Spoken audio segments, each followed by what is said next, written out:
Друзья, здравствуйте! С вами Вячеслав Юнев. Вчера, друзья мои, у нас произошло удивительное событие. В последнее время я переключился на тему векторов. И вчера заканчивался мини-тренинг. Мини-тренинг по векторам. Мы сделали грандиозное мероприятие. Первую запись тренинга за сутки послушали 3000 человек. Огромное количество эмоций, отзывов, откликов. И вот вчера был третий заключительный день мини-тренинга. И те, кто на нем присутствовал, стали свидетелями удивительного события. У нас вдруг началась прерываться трансляция, 40 раз где-то она прерывалась за вечер. Затем был взломан, собственно, тот сервис, с которого я вещал. И появился новый администратор, который стал вмешиваться в трансляцию, удалять ссылки, там, добавлять ссылки и так далее.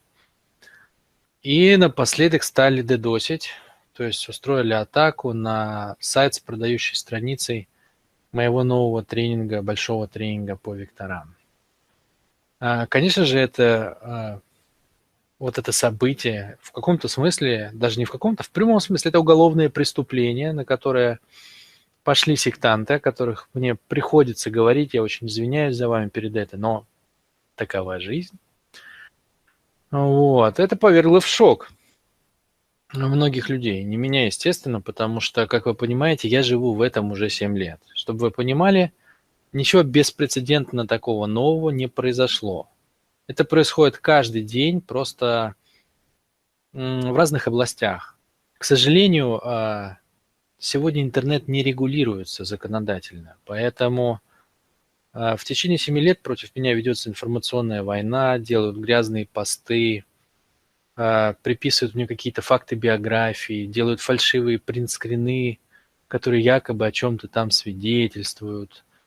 Приходят к людям, к моим клиентам, стучатся к ним под имени якобы обманутых мной клиентов, с которыми я якобы плохо поступил, там, обманул или еще что-то и так далее и тому подобное. Вот. Ну и, конечно же, взломы, атаки там и все вот это вот, оно происходит регулярно. И на сегодня битва эта идет на всех фронтах. Она дошла аж до Роспатента, это наш верховный российский орган, в котором я отстаиваю честь и авторство этого знания, которое на самом деле было основано Виктором Толкачевым. Я являюсь представителем автора, представителем наследников автора, отстаиваю их интересы в суде. И для меня, для самого это некий акт любви к тому делу, которым я занимаюсь. Это дань уважения к человеку, который явил нам такое совершенно уникальное знание, которым я с вами делился в течение последних 3 дней. Для чего я вам все это рассказываю сейчас? Ну, многие из вас в курсе, но многие не в курсе, да, то есть те, кто с нами были в первый раз, я бы очень не хотел, чтобы это как-то отразилось на наших с вами отношениях. Действительно, понимаете, в мире есть разные люди, и, к сожалению, некоторые из них очень непорядочные и нечистоплотные. Многие из них не хотят развиваться, и поэтому они мешают другим людям, которые развиваются, делать свою работу и делать ее хорошо. Поэтому, друзья, я прошу вас просто некое понимание, почему это так было вчера, почему трансляция прерывалась, почему так сложно сейчас склеить из разрозненных кусочков цельное видео, его же надо склеить так, чтобы мои бесконечные повторы и вопросы, а что случилось, слышно ли меня, видно ли меня, чтобы все это как бы там было убрано, чтобы это звучало более-менее по-человечески. То есть я бы не хотел, чтобы вот эта мерзость, она каким-то образом помешала вам на самом деле почувствовать вкус, величие и полезность того знания, которым я с вами хотел поделиться. Оно действительно стоит того, чтобы сквозь все тернии прикоснуться к нему и получить тот результат, которого вы достойны. Я бы также хотел, чтобы вы поняли, что такое на самом деле, то есть что такое для меня, например, сделать вот такой тренинг. Даже бесплатный, вот этот мини-трехдневный. Это не просто месяцы подготовки, настройки и проработки, как чего подать, чтобы люди почувствовали, чтобы у них откликнулось именно не просто что какое-то узнавание там или что-то в этом роде, чтобы у них откликнулась вообще та ценность, та полезность, чтобы они почувствовали свой потенциал. Ну, это так, это труд тренера, это труд оратора, да, но дело не только в этом. Это миллионы рублей, которые я вкладываю в суды. Это действительно миллионы рублей. На сегодняшний день, если взять все, что мы прошли. Это сотни часов труда моего и людей из моей команды для того, чтобы найти способы, как выйти с этим, как рассказать об этом, преодолеть вот эту лавину негатива, которые пытаются отделить меня от аудитории. Вот. Если вы встанете на эту точку зрения, увидите, как это выглядит изнутри, ну, возможно, вам будет легче подождать записи третьего дня, которые мне все время пишут: «Слава, дай запись, Слава, дай запись, Слава, дай запись». Вот. Возможно, вы просто будете лучше понимать, что у нас происходит. Что у нас происходит, потому что, как ни крути, но есть человек, который не считается ни с кем и ни с чем. Он решил присвоить себе величайшее открытие, совершенно незаслуженно, абсолютно. Он узнал об этом спустя 30 лет после самого открытия. Вот. Ну, за этим много чего стоит для меня, для моей страны, для моей культуры, для всего того, о чем я действительно переживаю. Поэтому, к сожалению, таковы наши реалии. Итак, друзья мои, я надеюсь, что это не помешает нам с вами двигаться дальше. Я надеюсь, что это не отобьет у вас совершенно понимание, любовь к саморазвитию, понимание ценности вот той системы, которой я с вами делился. Я хочу поблагодарить вас за большое количество комментариев, потому что каждый комментарий показывает, что мы живем, что мы развиваемся, что все двигается, что вы со мной, что вас это не отпугивает, что, короче, что все правильно на самом деле, и все вот эти попытки, а, они останутся в итоге. Рано или поздно они останутся в прошлом. Ну и те, кто хочет присоединиться к моему тренингу, к большому тренингу по векторам, а воистину это будет действительно крутая штука, поверьте мне, ничего такого не было. И мини-тренинг это законченный продукт, но большой тренинг это, конечно, мероприятие другого уровня. И в глубину, и в ширину, и в высоту, и куда угодно. Так вот, если вы хотите присоединиться, к сожалению, как я уже сказал, нашу страницу до сих пор ддосят, да, ее до сих пор атакуют, она до сих пор висит. Поэтому я вас приглашаю присоединиться к ней ВКонтакте. ВКонтакте есть возможность оставить заявку. ВКонтакте есть возможность присоединиться к нам в этом офигенном путешествии, которое всех нас ждет, начиная где-то с начала марта. Спасибо вам большое, друзья, что послушали, выделили время, за то, что вы со мной, за то, что вы были со мной, и тем, кто будет со мной, за то, что вы будете со мной. С вами был Вячеслав Юнев. Пока-пока.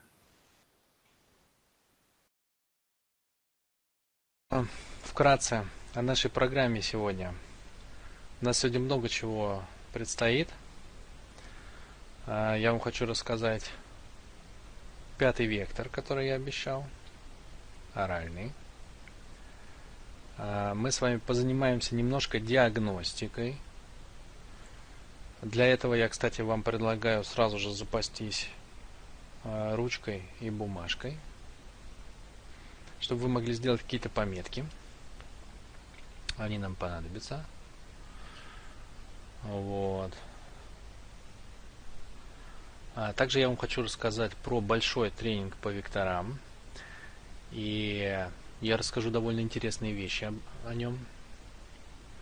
То, что никогда не рассказывал. Вообще, как он изменился за годы. Что произошло, в чем прикол.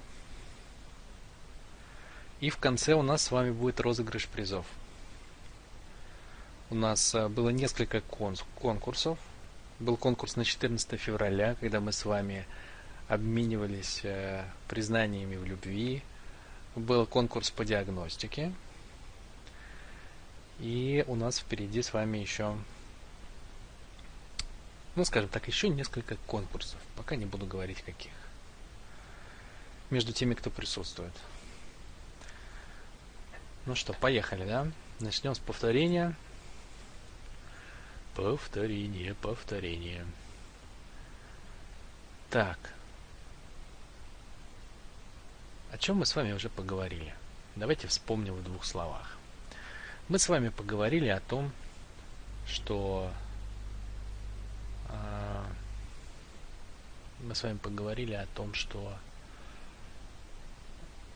в жизни есть у нас один большой конфликт, очень важный. Он заключается в том, что мы с вами играем в отдельные игры с большим удовольствием, в большие, в маленькие, в любовные, спортивные, совершенно разные. Пытаемся в них выиграть, изучаем правила. Но удивительное заключается в том, то есть сам конфликт в чем? Конфликт — это столкновение всегда, да? То есть что здесь сталкивается? Сталкивается здесь абсурдность ситуации. Мы пытаемся выиграть в малом и много времени посвящаем этому, и проигрываем в большом, потому что, как мы с вами поняли, большинство людей несчастны в самой жизни. Почему? Потому что они не знают каких-то основ, какого-то базиса, по которому она построена, устроена. Что же это за базис? Мы об этом базисе тоже с вами поговорили. Этот базис состоит из трех частей. Первое — это, собственно, правила. Да? Невозможно играть в игру, если ты не знаешь правил. Это поведение других игроков. Невозможно выиграть в игре, если ты не учитываешь других людей. А сегодня все построено на людях. Абсолютно все. Оно всегда и было построено на людях, но сегодня, когда мы все общаемся через интернет, это видно как никогда ранее. Люди покупают, продают, люди работают, люди отдыхают, люди встречаются, расстаются. Все на людях вообще. Любовь на людях, дело, бизнес на людях, общение с людьми. Все хорошее, все плохое. Люди — это наша жизнь. Да? Кто не включен в это, тот вне жизни, по сути дела. И третье, что было, это, собственно, наше поведение. Да? Правила игры, поведение других игроков и наше поведение, наша стратегия поведения.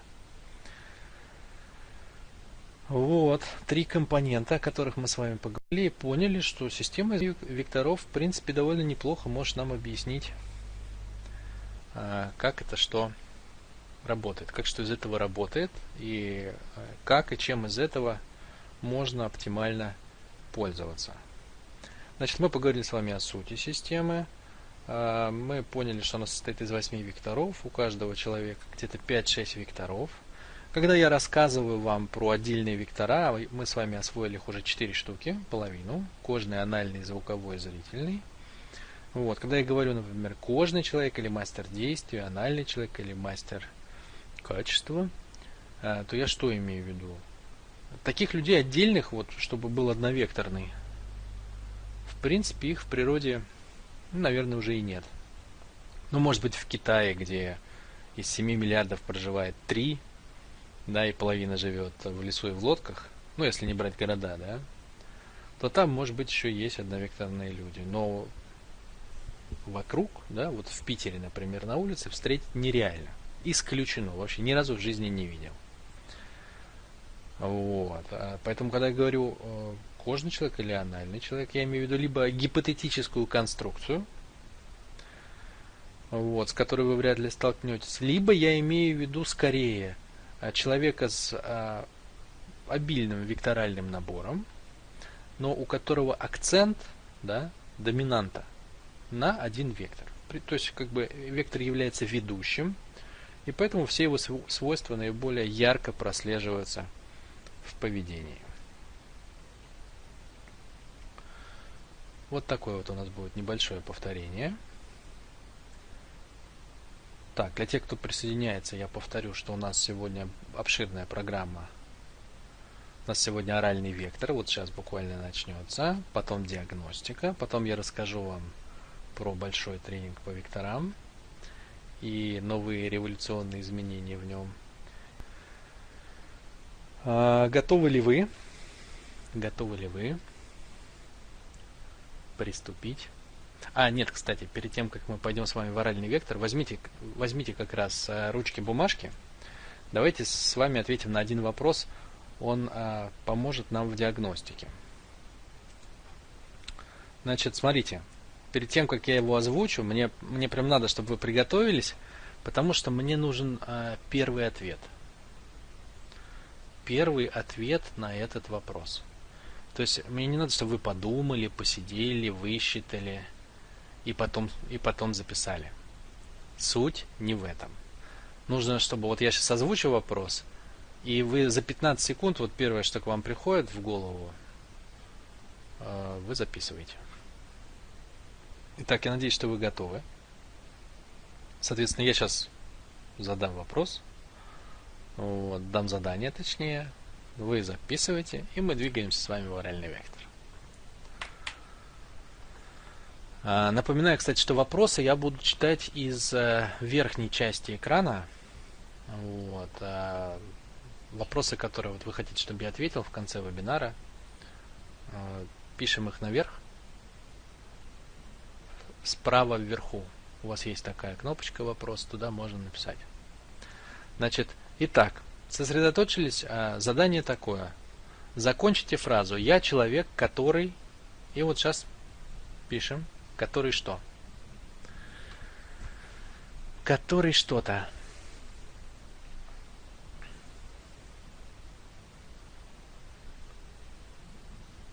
Только напишите такое прям предложение, да? Созерцает, если созерцает, то что? Если думает, то о чем? И если ищет, то что? Как долго, где и как? Ну, то есть развернуто напишите. Я человек, который... И дальше бла-бла-бла-бла-бла-бла-бла-бла.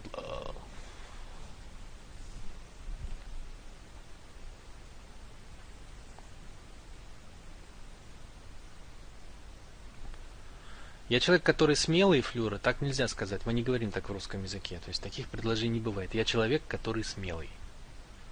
Нет. Полагается, что человек, который что-то делает или как бы обладает каким-то набором характеристик. Ну что, я думаю, 15 секунд-то точно прошло уже, да? Пойдемте в оральный вектор. Пойдемте в оральный вектор. Я вас приглашаю.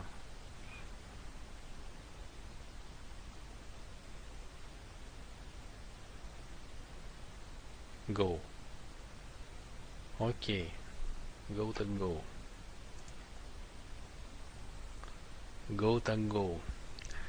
Итак, друзья, все, сейчас отвлекитесь от чата. Вы помните, что успех нашего мероприятия зависит от того, чтобы вы могли настроиться. Поэтому попытайтесь нащупать ту силу, да, тот поток энергии, который движет мастером слова оральным вектором.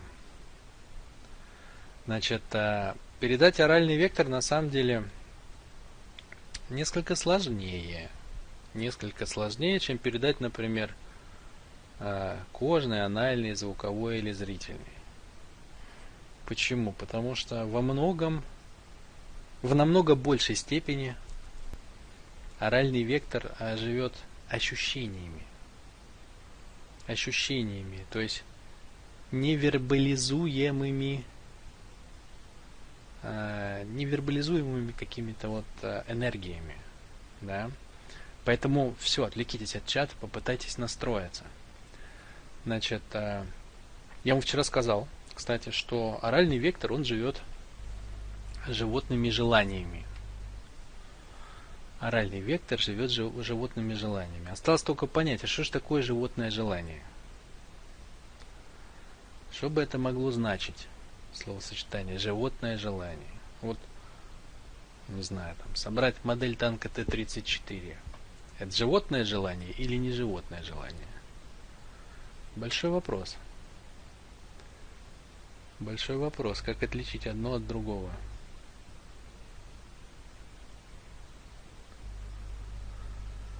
Пам-парам-пам-пам. Так, меня немножко отвлекает, извиняюсь. Итак, значит, что же такое животное желание? Давайте сделаем с вами такое упражнение, друзья. Представьте себе отрезок времени, который прошла наша Вселенная. Ученые нам сообщают, что это что-то в районе 14 миллиардов лет, что является довольно-таки значимой величиной, да, довольно длинным отрезком получается. Представили? Представили, что я надеюсь, что получилось. Значит, сколько существует человек на вот этом отрезке времени? Ну, он существует совсем чуть-чуть. Совсем чуть-чуть.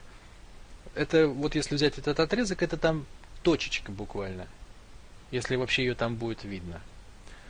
Человек существует около 40-60 тысяч лет. При этом вот человек, тот примерно вот такой же, как мы, да, то есть человек сознательный, неразумный, да, разумный это когда у него только появился ум, как способность к сознанию, а именно сознательный, который вот на таком же примерно уровне мог бы общаться, как мы с вами. Он появился в районе 6 тысяч лет назад. Итого есть отрезок в 14 миллиардов лет, и там есть последние около 6 тысяч лет, ну пусть их даже 10 будет, когда человек уже примерно вот такой, как мы с вами, да, то есть когда у него проснулось сознание, проклюнулось, и он стал человеком, что самое-то главное.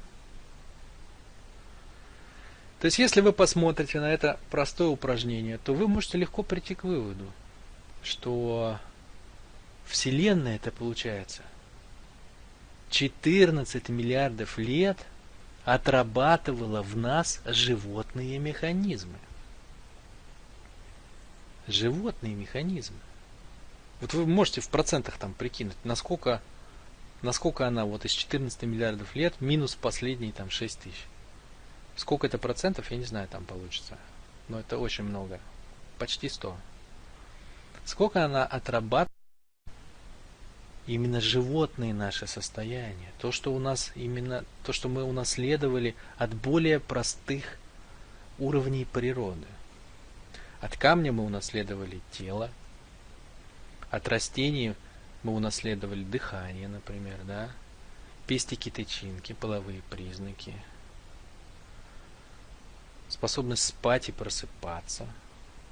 От животных мы унаследовали животное, слово живот, да, заботиться о своем животе, то есть жить своим собственным индивидуальным телом, ранжироваться, кто будет, например, в стае главным бараном, или кто будет самкой главного барана. Это же все животные штуки, наше сердце бьется, но это же не человеческая природа, животное. То есть от человека-то, понимаете, там не так много у нас. Ну, если так вот трезво посмотреть, да. Но дело в том, что мы с вами, особенно вот люди звуковые и зрительные, а практически все такие, имеем склонность улетать от этого. Улетать в какие-то дальние дали. Видеть себя людьми, которые вообще отрицают свое животное состояние, свое животное начало. Мы улетаем в мысли, мы улетаем в эмоции, в нравственность, в культуру, в книги, в философию, в интернет. То есть наш ум, наши эмоции, они уводят нас. Они как кони, как бы сорвались с места 6 тысяч лет назад и усвистали, да? И иногда усвистали настолько, что мы потеряли контакт со своей животной природой, а в этом же суть. Ее в нас 99%. И поэтому многие очень жизненные вещи, жизнь ведь она разная, да? Жизнь это не только плюшевые крокодилы. Это не только философия, творцы, Жизнь — это и кровь, и гной, и смрад, и помойки, и насилие, и ненависть. Это все тоже есть в жизни, да? Ну, хочется, конечно, от этого сбежать куда-нибудь подальше, но это же все тоже есть в жизни.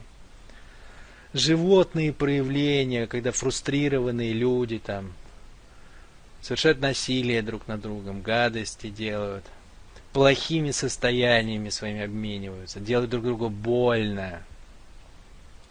Даже в самых лучших, в самых утонченных вещах, даже в зрительной любви обязательно есть животный момент.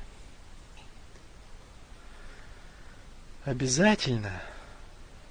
Обязательно в этом есть. Ну, вы же знаете, что самец делает с самкой, да? Так вот, оральный человек, он живет вот в этом, понимаете? Он живет в наших животных состояниях.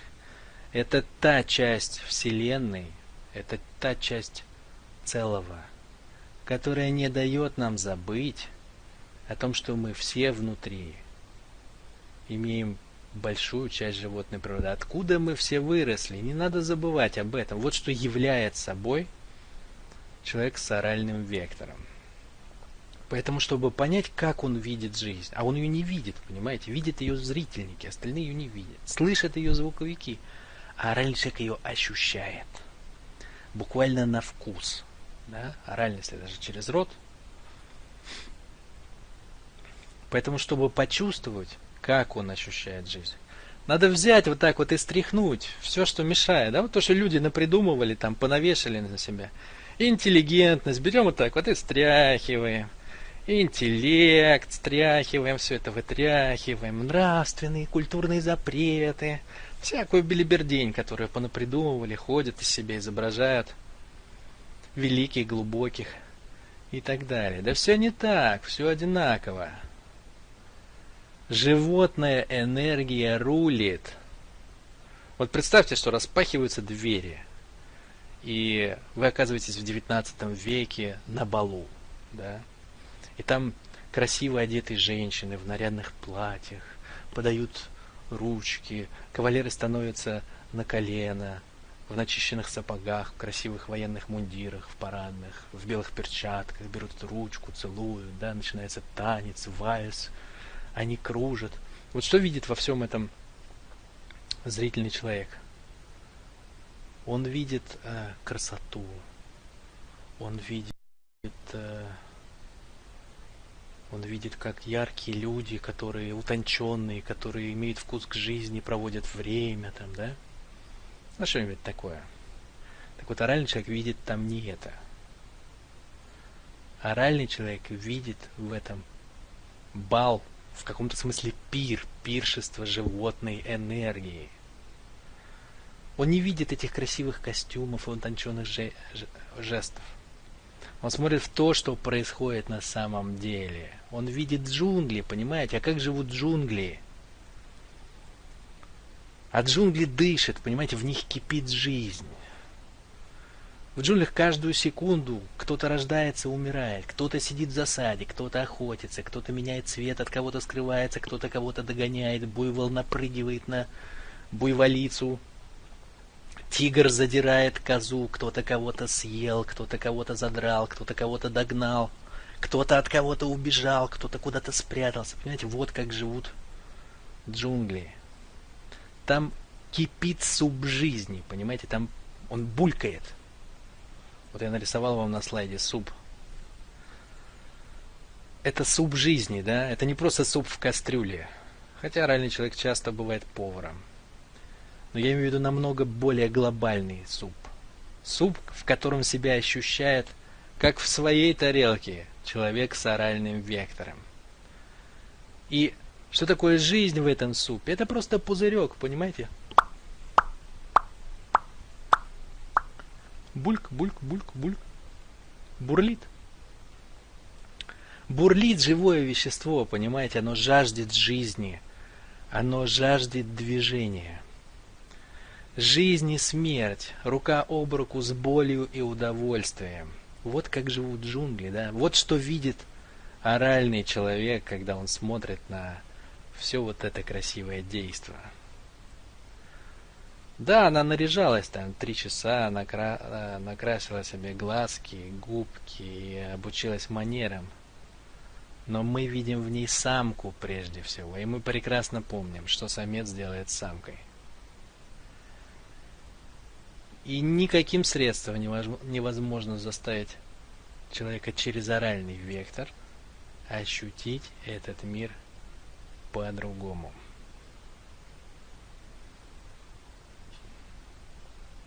Поэтому, когда он смотрит, да, когда он смотрит на это празднество, на этот суп жизни, да, на эти джунгли, он ощущает себя вот в этом потоке движения. Он ощущает себя частью всего вот этого. Вот что такое энергия, да? Мы с вами не говорили о квартелях, но оральный человек — это квартель энергии. Так вот, вот что такое энергия, понимаете? Это бесконечный бег жизни. Это бесконечное обновление вот этих самых форм жизни. Да? Мы же называем так формы жизни. Волк — это что такое? Это форма жизни. Человек — это что такое? Это форма жизни. Тигр — это что такое? Это форма жизни. Ромашка — это что такое? Форма жизни. Ученые же так и говорят. Мы ищем на других планетах формы жизни.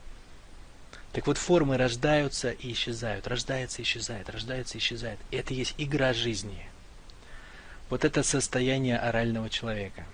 А теперь вернемся к нашему самому главному вопросу. Какое же переживание движет оральным человеком больше всего? Что он хочет пережить? Что он хочет почувствовать? Так вот, он хочет быть в центре этой движухи. Понимаете? Вот ощущая жизнь вот таким образом, все время находясь в социуме, среди других людей, будучи душой компании, или тамадой на празднике, оральный человек хочет захватить ваше внимание. Не как зрительник, привлечь ваше внимание, да? Привлечь, понравиться, чтобы вы отметили: о, какая красивая женщина. Нет, не это. Захватить, понимаете? Захватить. Захватить вашу энергию. Что значит захватить? Как оральный человек захватывает энергию? Можно примерно сравнить, как, знаете, едет пожарная машина с мигалкой. И эта мигалка вот так, она крутится, светится и орет на всю дорогу. И невозможно ее не заметить, понимаете? Ну, невозможно сделать вид, что ты не слышишь, что рядом едет пожарная машина. Невозможно. Ее замечают все. Инстинктивно, понимаете, вот от этого напора, вот от этой вибрации, которую она издает, она прям едет и гудит, да? Это настолько энергетически насыщенная боевая единица, пожарная машина на дороге, что она едет, гудит, и от нее все расступаются инстинктивно. Вот это примерно состояние орального человека.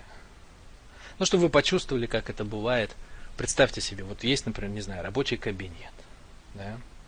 Сидят там 10 человек. Ну, в основном, например, звуковые люди за компьютерами. Сидят, морщат лоб, напряженно думают, что-то там в голове прикидывают.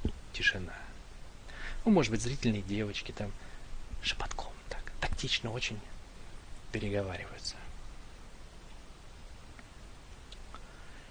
Рабочая атмосфера. Все сосредоточены, все ответственно напряжены и погружены в свои задачи. И тут заходит Его Величество оральный человек. Ой, ребята! Второй раз к вам приезжаю, у вас не работает кофейный аппарат. Понимаете? Вот так. На всю комнату. Совершенно не обращая внимания на то, что все сосредоточены, все как-то напряжены, там кто-то чего-то делает. Звуковой человек, он 3 часа выстраивал какую-то нить рассуждений, буквально вот тянул ее, дотянул аж до Луны. И тут кофейный аппарат, понимаете? Что чувствует сосредоточенный звуковой человек, когда в его ум, в его конструкции, вот это вот то, что он удерживал в голове, настраивался, там чего-то искал, какое-то решение, и все это рухнуло в один момент из-за кофейного аппарата. Что он чувствует к оральному человеку? Он чувствует глубочайшую ненависть и раздражение.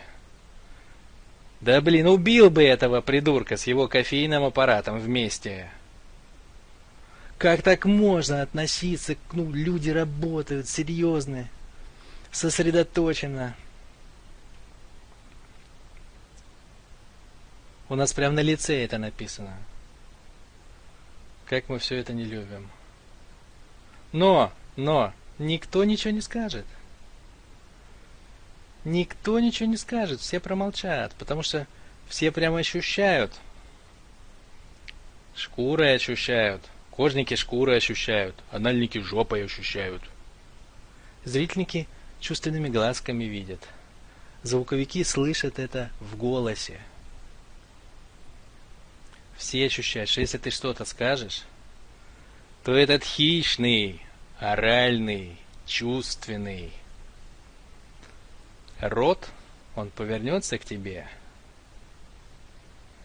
достанет огнемет и огнем своей насмешки, своим голосом громким, пронзительным, он начнет просто выжигать все, что есть у тебя внутри. Человек встает нахлобученный, настроен у него от возмущения, что его прервали, ему помешали. Он выражает это возмущение. А в ответ, нет эмоционального отклика, он же в ощущениях живет, оральный человек. Ой, а чё ты такой серьезный? Ты что, кофе не любишь? Ой, ребят, я насок-то у нас кофейный аппарат сломал. Вот что он услышит примерно, понимаете? И пошло-поехало, пошло-поехало.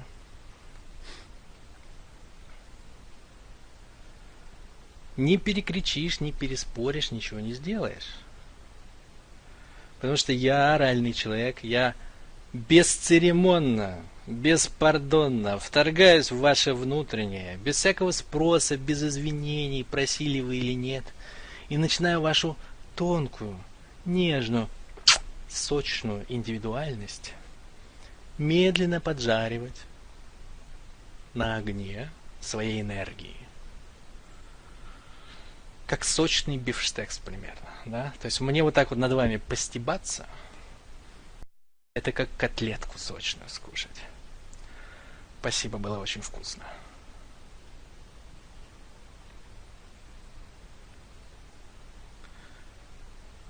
Итак, еще раз.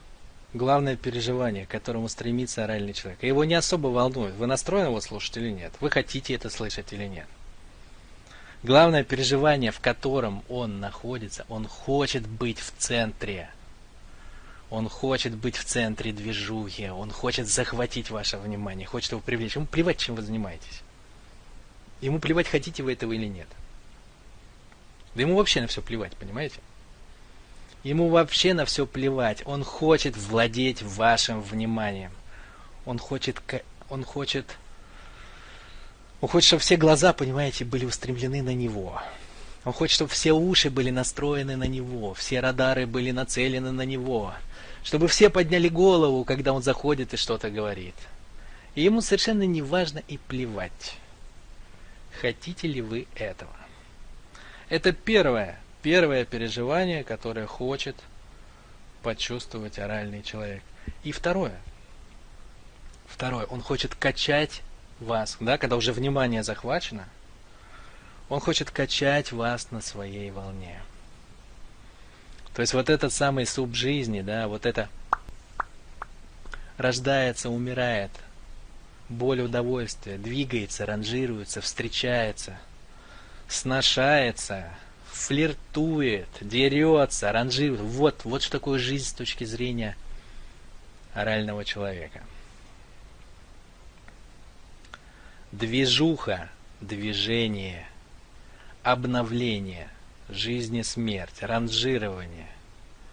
Вот что мы чувствуем. Вот эти абстракции, понимаете, там философия, культура, математика, это вообще у нас стоит в ощущениях. Это примерно как Ну, не знаю, вот вы бы взяли какое-то животное, там, собаку, и попытались бы научить квадратный корень извлекать, да? Не, вы можете научить лаять там в определенные моменты определенное количество раз, но она не может это ощутить. Так вот, природа орального вектора – это ощущение. Она не чувствует абстракции.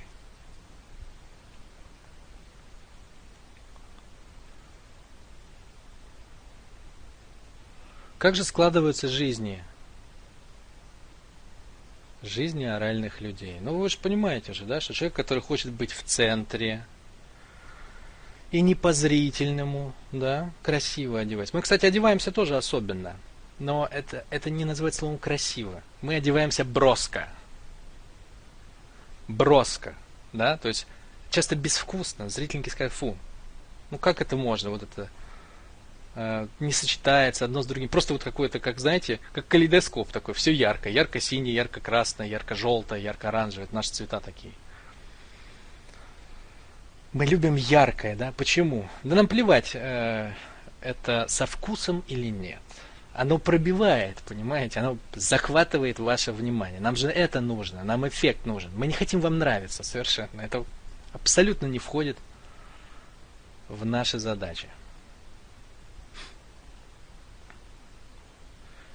Так вот, как же складывается жизнь орального человека?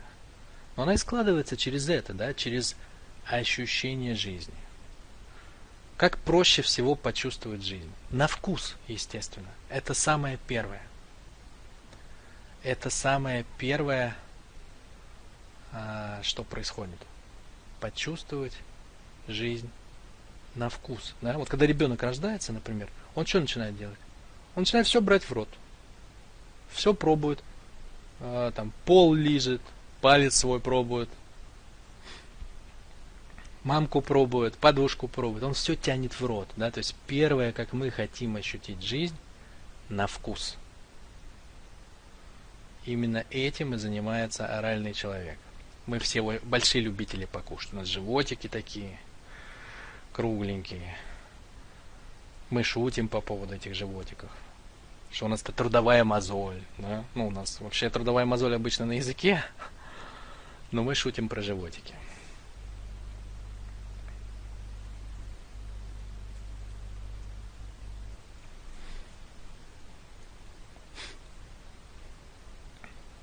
Ну, естественно, говорение. Все, что связано с говорением в любых формах, в любых обстоятельствах.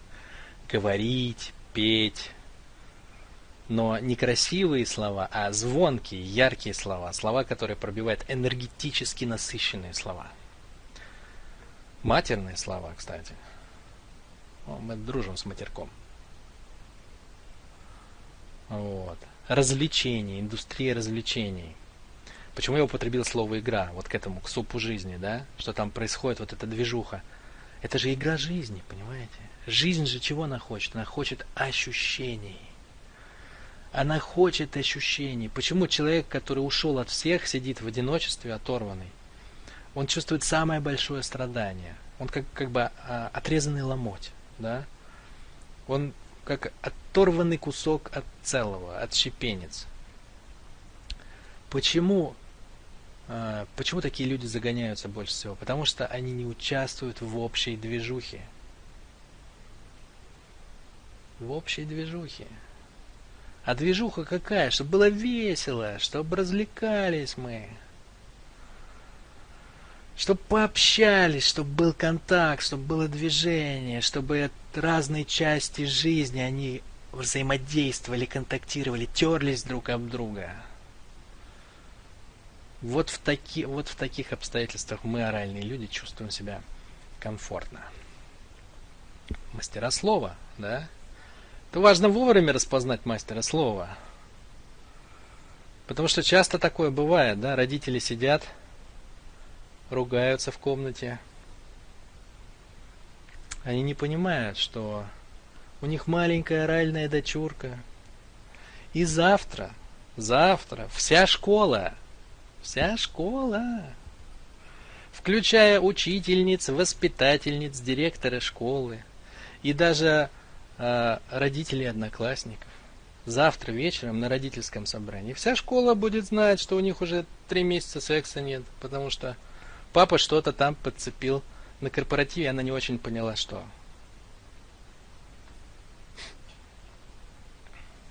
Это же весело, понимаете, рассказать такие штуки. Вообще, ну, у морального человека есть острая потребность поговорить. Поэтому он говорит всегда, везде и о чем угодно. И без подготовки.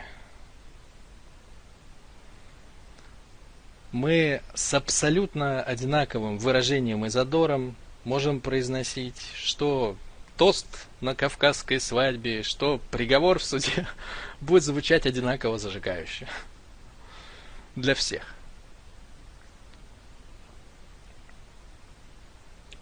Ну, продажи, конечно же, да. Если у кого-то есть вопрос, кто такой хороший продавец, настоящий продавец? Это человек с кожным и оральным вектором, да, чтобы по кожному уметь считать, торговаться, искать подход и по оральному выражать это словом. Ну, если добавить сюда немного интеллекта, или много интеллекта, да, то получается кто? Получается учитель, преподаватель, тренер, да? То есть тот, кто использует вербальный интеллект, тот, кто использует оральный вектор для того, чтобы выразить какую-то мысль.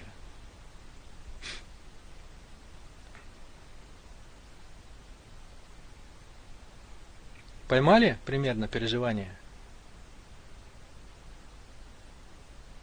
Переживание орального вектора. Значит, еще раз, их два. Это быть в центре, да, то есть быть тем, кто захватывает внимание.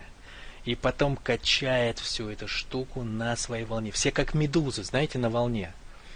Вот идет волна, так раз, и все медузы поднимаются и опускаются, поднимаются и опускаются. Вот так же мы пускаем волну, да, и всех настраиваем. Мы как бы говорим, ребята, не забывайте, кто вы такие на самом деле. Не надо тут слишком с серьезными лицами сидеть.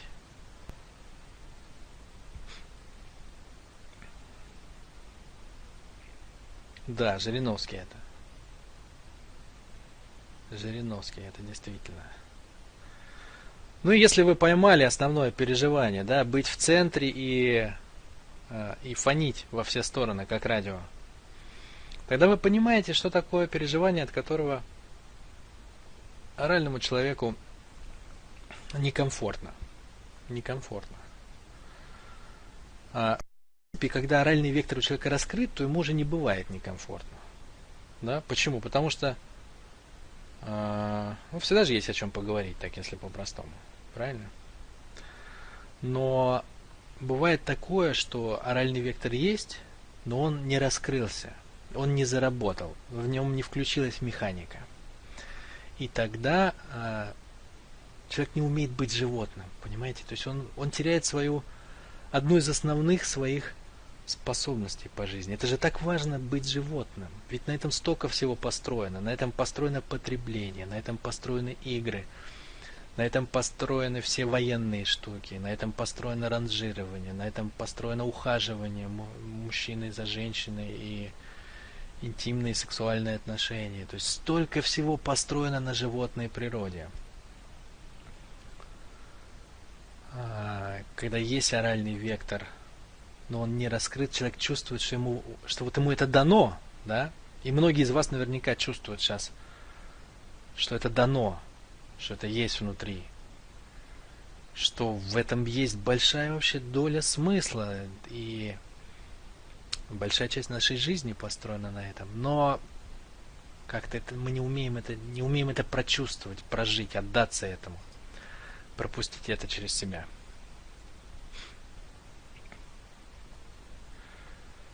Ну и что тогда? Тогда в нашей жизни скука воцаряется, уныние, тухляк, да? Ну, уныние это не совсем на самом деле оральное слово, это скорее звуковое слово. А вот скучно, не весело, мне скучно. Вот от орального ребенка все время слышишь, как скучно, скучно, пойдем поиграем, пойдем что-нибудь посмотрим, пойдем что-нибудь побегаем там куда-нибудь. Есть такое состояние часто у людей в звуке, да, кого утянуло в мысли из ощущения, потеряли контакт с телом вообще напрочь, постоянно хочется как будто прокричаться. Прокричаться. Потому что чувствуется, что есть энергия. Хочется вот в этот суп, да, ну то это же родное, понимаете, мы все из этого вышли. Мы же все с вами сколько-то тысяч лет назад были обезьянками. Это же родное. Побегать, попрыгать, подраться, повеселиться, песни попеть, хороводы поводить. Это же все в нашей природе есть. И когда это потеряно, очень грустно. Так вот, оральный человек, он возвращает нас в это состояние, понимаете? Он приходит на вечеринку программистов, где сидят дядьки здоровые, по 40 лет с бородами, с клавиатурами в обнимку, и обсуждают последние новости из сферы IT. Да?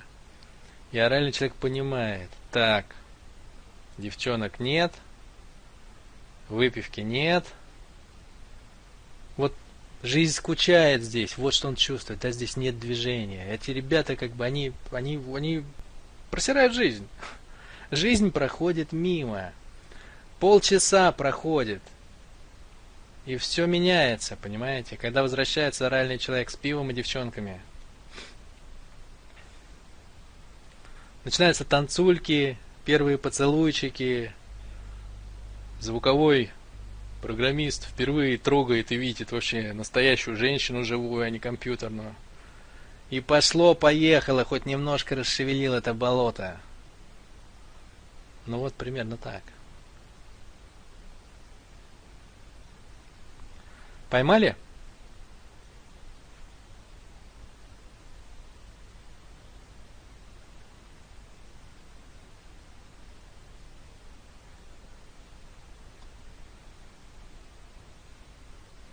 Массовик-затейник. Ну да. Да. Массовик-затейник. Это подходит. Это подходит. Ну что, пойдемте дальше? Да? Жизненная позиция человека с оральным вектором. Мастера слова. Ну, теперь можно побыстрее, если вы поймали основное. Вы помните, да, что если вы знаете основное переживание, если вы знаете центр ромашки, то лепесточки, они уже как бы, ну, довольно легко складываются. Значит, возможности. Какие у нас возможности? Возможности у нас, с одной стороны, небольшие, да, то есть оральным вектором вы не возьмете крепость, как Александр Васильевич Суворов Измаил брал, да, как я вам рассказывал. Это не про это. Но словом можно сделать очень многое, да, ведь благодаря слову льется металл. Люди встречаются, договариваются, распределяют задачи, и они... Один пошел, построил завод, второй договорился с поставщиками, третий нашел покупателя. И вот, пожалуйста, металл льется благодаря тому, что прозвучали в пространстве какие-то слова. Не надо недооценивать силу слова, поэтому... А возможность поговорить-то есть везде. Вы согласитесь, везде же люди, поэтому возможность поговорить есть везде. И более того, животные желания в людях, они же в целом не меняются. Вообще. Да? То есть они были и такие 6 тысяч лет назад, и 5 тысяч лет назад, и 3 тысячи лет назад, и 100 лет назад, и сегодня они такие. То есть наша животная сущность, она не меняется. Самцы все так же представляют себе самочек, самочки все так же соблазняют самцов. Мы все хотим кушать, есть, пить, спать, дышать. Мы все переживаем по поводу своего брюха, кто какое место займет в иерархии, да, это все остается. Поэтому для орального человека всегда есть возможность влиять. И он тренирует ее всегда с самого детства. Со школы еще, понимаете, там ему 13 лет, он... экзамены, кстати, для нас особая тема. Да? Вот есть письменные экзамены. Это проклятие для орального человека. Потому что вот в каком слове мы не сильны совершенно, так это в письменном. Читаешь, взрослый дядя писал, какой-нибудь доклад, отчет, такое ощущение, что второклассник. Потому что он как говорит, так и пишет. Он же не оформляет это умом абстрактно. Это же энергия, да, то есть для него слово это не слово написанное, это поток энергии. А вот устный экзамен, вот тут-то мне масть и пошла, да, как в известном анекдоте. Ну что вот он смотрит на молодую училку, 19 лет, вся в своей истории, в каких-нибудь там в Древнем Риме или в Древней Греции, Пелопоннесские войны, эмоции подавлены, убежала в ум, жизни не чувствует, да. Ну и сама, конечно, как бы вся вот в этой своей истории, но она же ощущает, что она хочет эмоций, а оральный человек, как никто другой, чувствует, что кто-то здесь изголодался по эмоциям. Поэтому он тянет билет, весь класс знает, что он ни черта не учил. Он никогда в жизни ничего не учит. И через 5 минут весь этот класс с удивлением созерцает, как она выпученными, остекленевшими глазами, как загипнотизированная, слушает рассказы про страшные обряды туземцев, которые наш оральный Вася посмотрел по телевизору вчера. И самое смешное в этой ситуации, что билет-то был про Ленина, понимаете? Или про Сталина. А слушает она, сидит, полностью как кролик смотрит на удава. Вся во власти его речевого аппарата. А слушает она про обряды туземцев. Садись, Вася. 4. А почему 4? Ну, потому что просто все-таки был про Ленина. Но рассказал круто. То есть мы не упускаем возможность влиять. Никогда, нигде, ни на кого и ни на что, да? Точка контакта, любая, просто мимолетная, где угодно, в самолете вы там в очереди пересеклись на 5 минут. Если мы входим в контакт, оральный человек сразу начинает вас настраивать на свою волну. Мы обычно разговариваем с вами про конфликты, да? И у нас там анальники не любят конфликты, боятся. Ну, кожники, кстати, отлично были, да, спортивные кожники военные. Супер. Зрительники боятся. Ну, у звуковиков там своя тема, но тоже часто боятся. Так вот, оральный человек, как вы догадываетесь, он совершенно, как вам сказать, он не то что равнодушен, это даже неправильно. Когда происходит конфликт, это как будто искрит проводка, да? То есть большая энергия. Большая энергия. Жизнь течет быстрее. Поэтому оральный человек не то что боится конфликтов или избегает, или равнодушен. Нет. Оральный человек это огромный любитель поскандалить. Его хлебом не корми, когда скандал устроить, или поругаться с кем-нибудь, или постебаться над кем-нибудь.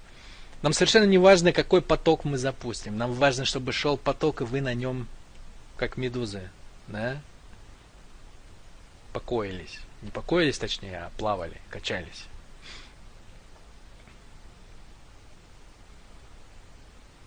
И совершенно мы не боимся никаких обратных аргументов. Нас же это не волнует совершенно, да? Вы тут скажете, что вы работаете, мы вам скажем, что вы кофе не любите.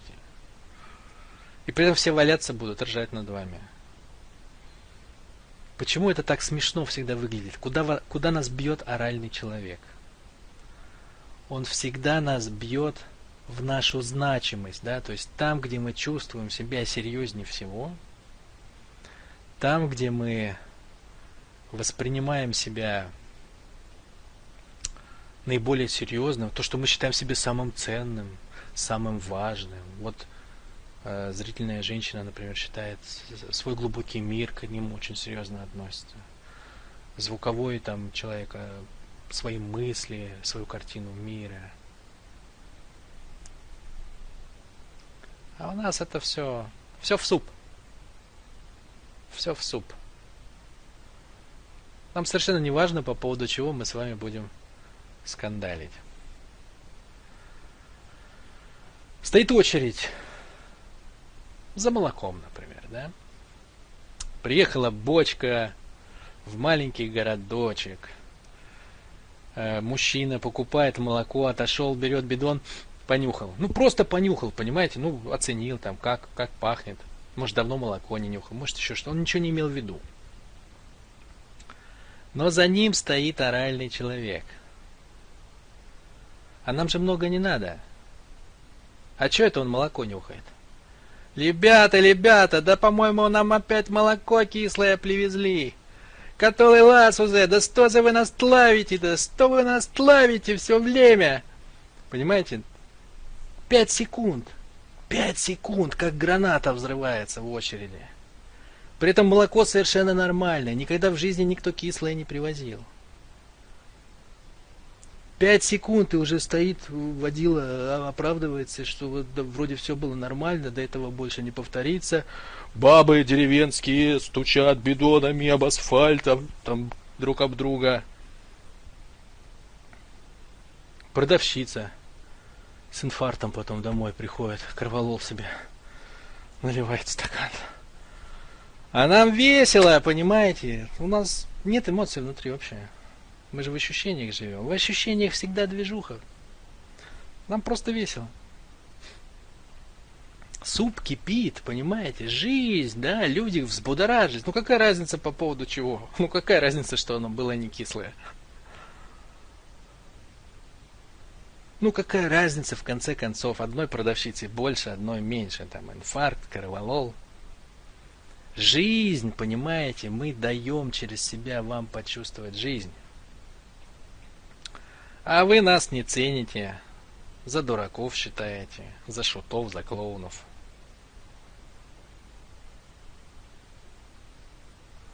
Итак, жизненная позиция орального вектора. По жизни вообще она пассивная, да, то есть мы люди ведомые.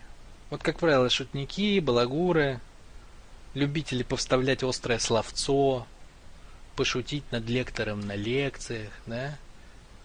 Это, ну скажем так, не вожди, да? Вот это состояние как бы такое легкое, игровое, когда ты по жизни плывешь, оно же не создает сильного напора такого, чтобы вот, ну тот же самый Измаил взять, да? Но оно создает движение, оно дает энергию. И эта энергия проявляется через общение. Поэтому мы активные в общении, но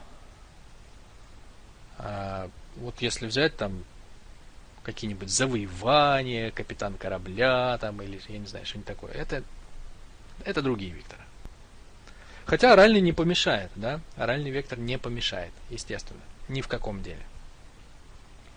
Просто сам по себе это вот именно... Возьмите эту метафору, как суп, да? Суп никуда не двигается, он просто кипит, он бурлит. Пузырики, они возникают, поднимаются и лопаются, возникают, поднимаются и лопаются. Вот это наше состояние. Мы не лопаемся и не возникаем куда-то конкретно. Это просто происходит. Движуха. И в этом смысле ни кнут и ни пряник на нас не действует, да? Это просто наше состояние, которое мы выражаем наружу.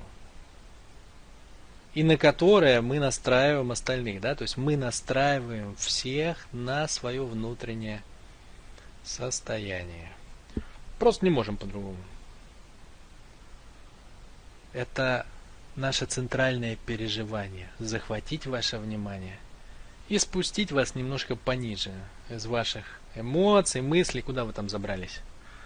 Может быть, далеко. Остап Бендер, да. Да, Остап Бендер. Это точно совершенно. Остап Бендер — это кожно-оральный человек.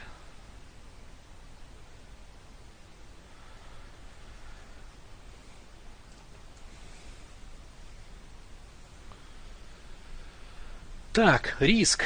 риск и оральный вектор. Как же это соотносится? Ну, опять-таки, да, оральный вектор это не нижний вектор, это верхний вектор. Верхний означает, что он не живет в пространстве, он не перемещает предметы и не ведет за собой войско. Но он аккумулирует энергию, поэтому такого, чтобы оральный человек повел за собой, нет. Да? Если он что-то транслирует сам, то это всегда будут шутки, прибаутки, басенки, что-то вот такое, да? Подколочки. Для того, чтобы он транслировал что-то такое вот общественно значимое, скажем так, да, его надо зарядить какой-то мыслью. Поэтому его заряжает либо звуковой вектор в этом же человеке, либо звуковой вектор кого-то другого, да, какого-то лидера. Но есть другой риск, да, ведь говорение это тоже риск. Вы когда-нибудь пробовали, например, говорить без подготовки и без бумажки? А сейчас у нас выступит Иван Иванович. Иван Иванович, прошу. Вот анальный или звуковой, или, не дай бог, анально-звуковой. Иван Иванович выходит. Ему говорят, вам слово. Иван Иванович молчит. Молчит. Почему Иван Иванович молчит? Потому что у него нет орального вектора. Поэтому он пытается вспомнить в оцепенении, кто он такой, как он сюда попал, что он здесь делает. И как так получилось, что надо говорить, а бумажки нет. Это же тоже риск, согласитесь, да? Вступать в контакт. Неудобно же анальному человеку. А вдруг я глупость какую-то скажу? Подумают, идиот. Да? У нас же страх наш есть анальный. Как бы не обосраться. Вот, поэтому нам без орального вектора тяжело. А вот оральному человеку не бывает неудобно. Неудобно это когда сын на соседа похож. Все остальное удобно.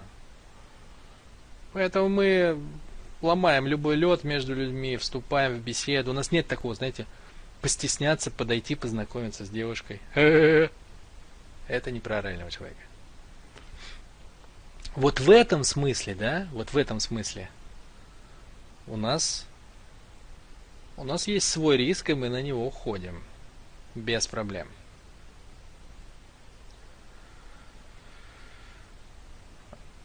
Важно понимать еще, что вот мы с вами разбирали анальный вектор, кожный вектор, нижние вектора, да, животные вектора. А оральный вектор это верхний вектор, но он про животное ощущение.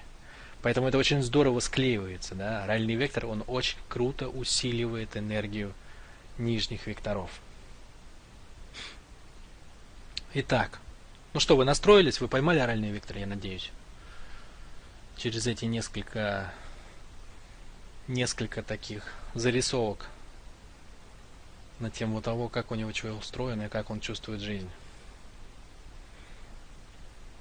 Ну все, если вы поймали, то как бы все остальное, оно легко. Что можно назвать силой орального человека? Ну, естественно, сила начинается его с ощущений, да, с ощущений животной природы, с ощущений животного мира. Почему? Потому что он не отрицает самое страшное. Все же бегут от чего? От войны, от боли, от конфликтов, от ранжирования. А он там живет, понимаете?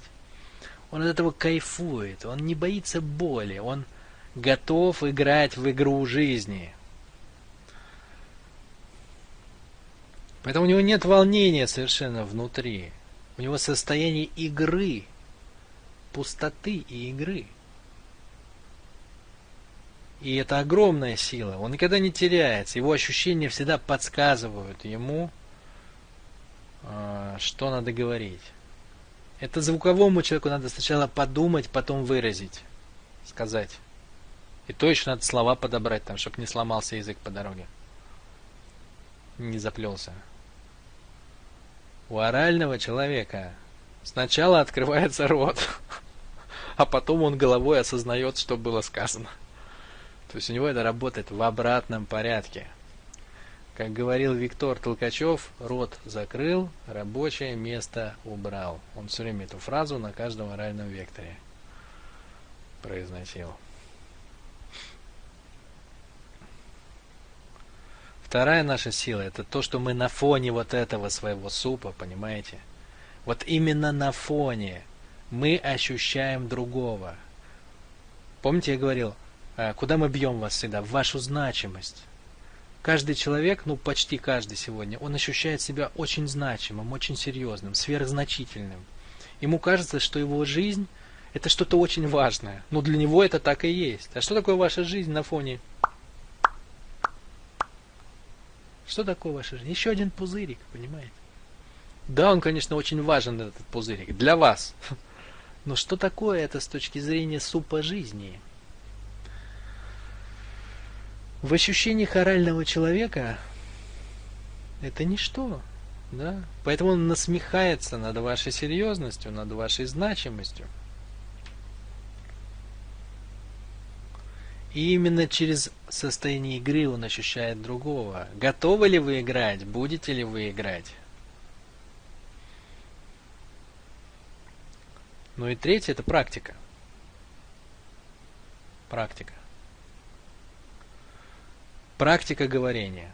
Оральный человек практикует говорение с первой секунды, как он произнес первое слово. Вот с этих пор его не заткнуть. Он становится проклятием для родственников, родителей, будущих одноклассников, коллег и всех остальных. Вот. Поэтому благодаря практике он нарабатывает вот эти вот, нарабатывает ощущения, нарабатывает способность говорить, нарабатывает ораторское мастерство. На самом деле стать оратором, ну, великим, конечно, это действительно сложно, но более-менее сносным, чтобы вы говорили, людям нравилось, и чтобы они вас понимали, это совершенно не сложно. Надо просто каждый день повторять одно и то же. Вот можете взять анекдот любой, и каждый божий день, например, дней 50, рассказывать его один раз кому-нибудь новому. И на 50-й раз вы просто откроете рот, скажете пару слов, все будут валяться. Потому что вы уже настолько на эту энергию настроитесь. Она уже настолько будет легко пробуждаться в вас, выходить, все будут ее чувствовать, что это будет вот так. Вот, поэтому практика, опыт говорения, постоянного говорения, постоянное бла-бла-бла-бла-бла, о чем угодно. Можете взять такое упражнение, там, каждый день 5 минут говорить о первом попавшемся вам под руку предмете. Нарабатывайте это, ну, если вам интересно. Если все это работает, если человек ощущает свою животную природу, если он ощущает суп жизни, игру жизни, если он ощущает другого человека на этом фоне, если он говорит, да, то он может пережить кайф, оргазм оральника, да, стать рупором стаи, рупором группы, иметь свою аудиторию, тех, кому нравится его слушать. И наоборот,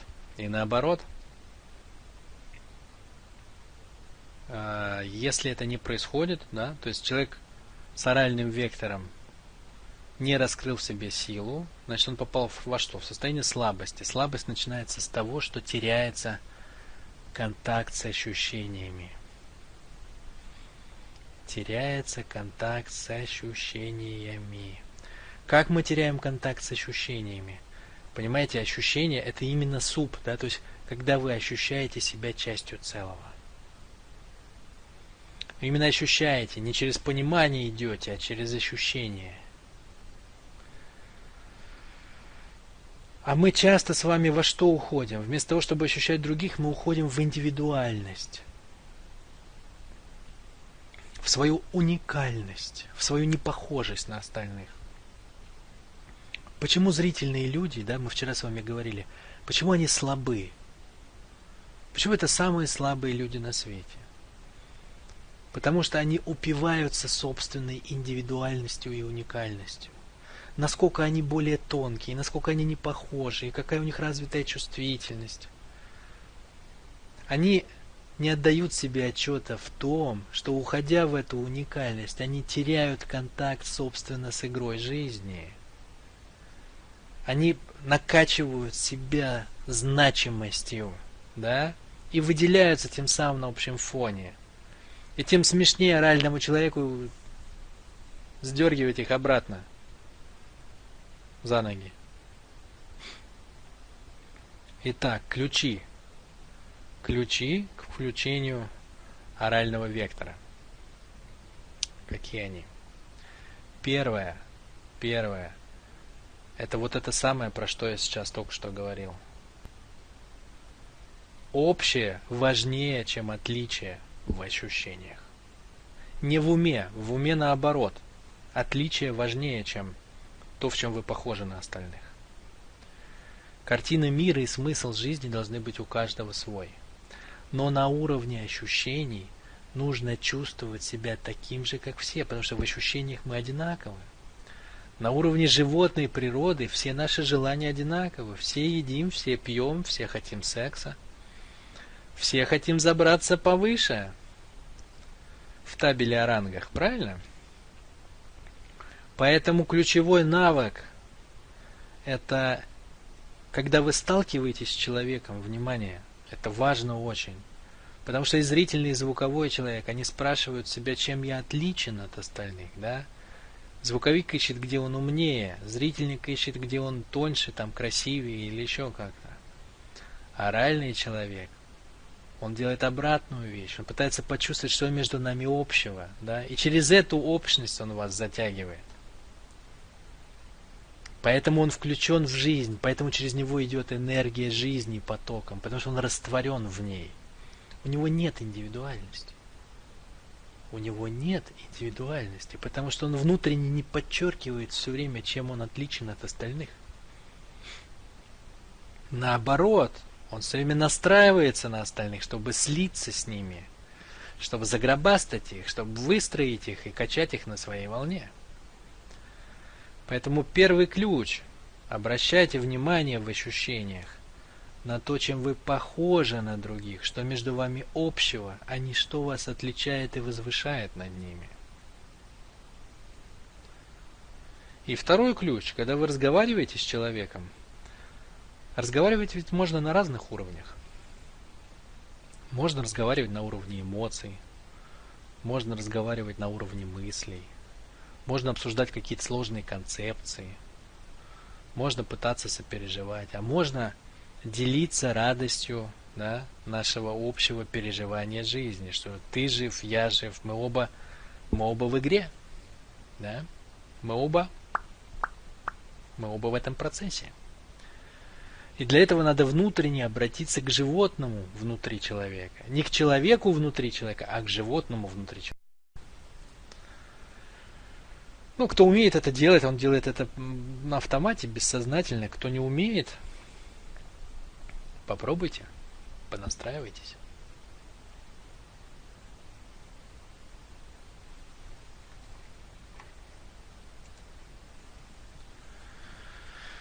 Картина мира орального человека, ну, в этом векторе я с нее начал как раз очень подробно, да. То есть наш мир это джунгли.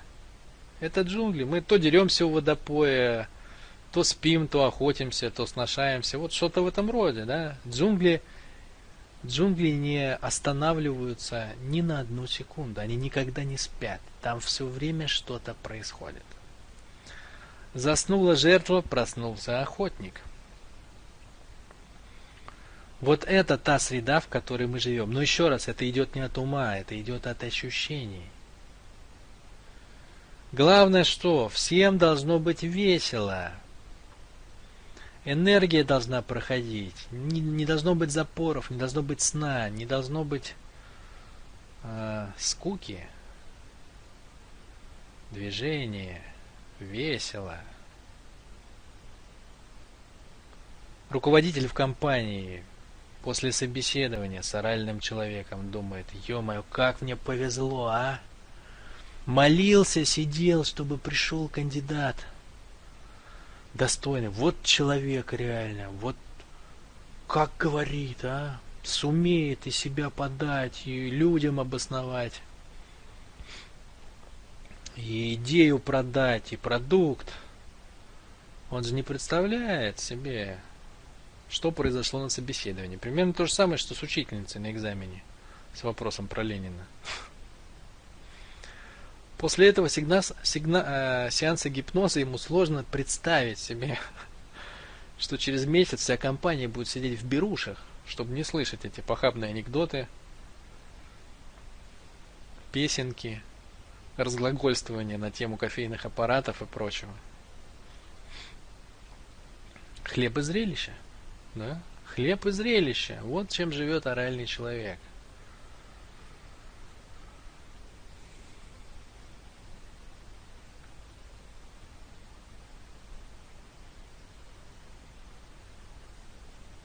Мы обычно заканчиваем с вами описательную часть проговариванием, по какому закону живет человек. Да? Ну, мы здесь уже много поговорили, это закон джунглей. Да? Это закон то, что мы все едины в своей общей животности, да? В своих звериных позывах. Суп жизни – это первооснова ощущения орального человека. Он как бы, знаете, как будто настроен на него все время. И транслирует это состояние наружу. И это имеет огромную значимость для всех нас с вами, друзья. Какую? Это не позволяет нам забыть о 99% своей природы. Чтобы мы не слишком увлеклись и не слишком улетели. Последний слайд у нас обычно посвящен принятию, да, и это актуальный вопрос на самом деле для орального вектора. Почему? Ну, потому что нас сложно принять, ребята. Нас действительно сложно принять. Вот это наша беспардонность, вот это то, как мы входим в личные границы, нарушаем. Как мы начинаем стебаться, без спроса комментировать вас. Кликухи вам давать всякие, слова обидные говорить. Такие, что не отмоешься потом. И ржут все. Это ужасно. Это ужасно для человека с тонкой душевной организацией. Это ужасно и отвратительно. Поэтому для жертвы всего вот этого, это выглядит сущим адом. Как принять это в оральном человеке? Сложно, друзья мои. Сложно. Но для этого надо посмотреть на себя, да? Посмотреть и увидеть, что этот человек живет по закону силы. По закону силы. Он не живет по справедливости. Он живет, кто сильнее, тот и прав. У кого мощнее энергия, у кого мощнее энергетическая пушка, ну тот и победитель, да? Поэтому учитесь. Учитесь, увидьте в этом свой страх, свой недостаток, что вы так не умеете. И учитесь. Не забывайте, что там, где вы будете мяться 5 минут, а может 5 недель, он подойдет за 1 минуту и задаст нужные ему вопросы, познакомится, войдет в контакт. И дурак дураком был в школе, смотришь, а с ним иногда встречается президент компании пиво попить. Понимаете, друзья? С ним весело, не напряжно. Есть о чем поговорить. Вот. Наша вульгарность и животность. Опять же, для тех же людей с тонкой душевной организацией. А она проявляется даже не только в речи. Даже вот в питании, да? Оральный человек, да за столом. Да ему даже вилка с ножом не нужны на самом деле. Он даже брать в руки не будет. Возьмет жирный кусок какой-нибудь курицы и с хрюканьем, там, с чавканьем, с придыханием да с отрыжками, облизывая жирные пальцы, будет заниматься самым чудесным занятием на планете Земля, потреблением другого живого существа, напрямую уже, да, не через речь, а напрямую. А нам, конечно, зрительным людям, зрительным женщинам от этого так противно. То же самое, как это принять? Не забывайте, что это контакт с корнями. Да, это контакт с нашим естеством, он там живет. И более того, обратите внимание, он не ограничен уздечкой культуры, да? Он не в попоне ходит, как все остальные. В каком-то смысле оттенок того, что люди чувствуют к оральному человеку, это зависть, потому что он свободен, он не ограничивает себя говорить и вести себя, как он хочет.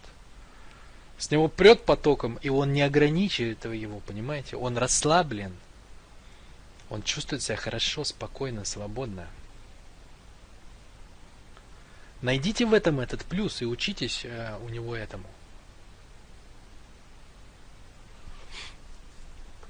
Ну и есть еще такое нарекание к оральному человеку от развивающихся людей, обычно звуковых, и тоже зрительных. Вообще все сложности у нас обычно происходят от звука со зрением к оральности. Что это дураки, да? Дурак, шут, кривляется, клоун, ничего серьезного сделать не может, никогда ничего не добьется, никакого толку, результатов от него нету. Есть такая штука, но когда вы говорите об этом, вспоминайте, да, что когда зрительный человек приезжает покупать автомобиль и наталкивается, не дай бог, на хищного орального продавца, который тычет с наглой рыжей мордой, смотрит ему в глаза, тычет в Запорожец, говорит, что это Феррари, на которой ездил президент Италии, и что вся округа обзавидуется, когда ты в нее сядешь. И зрительный человек, понимая умом, что это не Феррари, а Запорожец старый, впадая в гипноз, вот в этот самый кроличий перед удавом, в итоге покупает этот Запорожец в 3 раза дороже, чем он стоит. Да? Расскажите после этого про глупость орального человека. Попробуйте его переиграйте. Наполнение мыслями — это просто не его задача, друзья мои. Учитесь, в общем, да? У кого не получается, кто не умеет, завидуйте и учитесь. Это вкратце, друзья мои, оральный вектор. Оральный вектор. Вопросы оставим на потом. Давайте подиагностируемся. Вопросы в самом конце. Пишите их в раздел «Вопросы». Я надеюсь, что знакомство с оральным человеком вам запомнилось, вам понравилось, и вы его почувствовали. Совести нету. Нет у него совести совершенно, да. Нет у него совести абсолютно. Никакой. Никакой. Так, давайте я расскажу вам теперь про диагностику. Все, отвлекаемся от оральников. Значит, у нас с вами позади 5 векторов. Как я вам обещал, я вам рассказал основные вектора. То есть с большой вероятностью все 5 есть у вас. Ну, плюс-минус 1 может быть. Что-то отсутствует. Скорее всего, если вы что-то в себе не нашли, оно у вас просто не раскрыто. Но прикол в чем? Теперь вы можете ходить и диагностировать людей. Вот эти вот штуки, вот эти состояния, эти переживания. У кого чего внутри. Это невероятно интересно. Я когда разбирался во всем этом деле, я вел таблицу, у меня там, я не знаю, сколько сотен людей продиагностировано до мелочей по мельчайшим параметрам. Все состояния, вектора, развитости, недоразвитости, реализованности, нереализованности, все, что только можно. Кто, где, как, в каком состоянии. Значит, несколько слов сначала о самой диагностике, а потом подиагностируемся. Внимание, сосредоточьтесь, это важно, потому что вы сейчас пойдете диагностироваться и пойдете косячить, это стопудово. Значит, во-первых, сама по себе диагностика, она важна как навык. Она прям важна, друзья мои. Потому что она помогает понимание векторов значительно углубить. Она помогает начать ориентироваться в жизни. понимаете, чтобы это заработало, а в чем прелесть этого знания?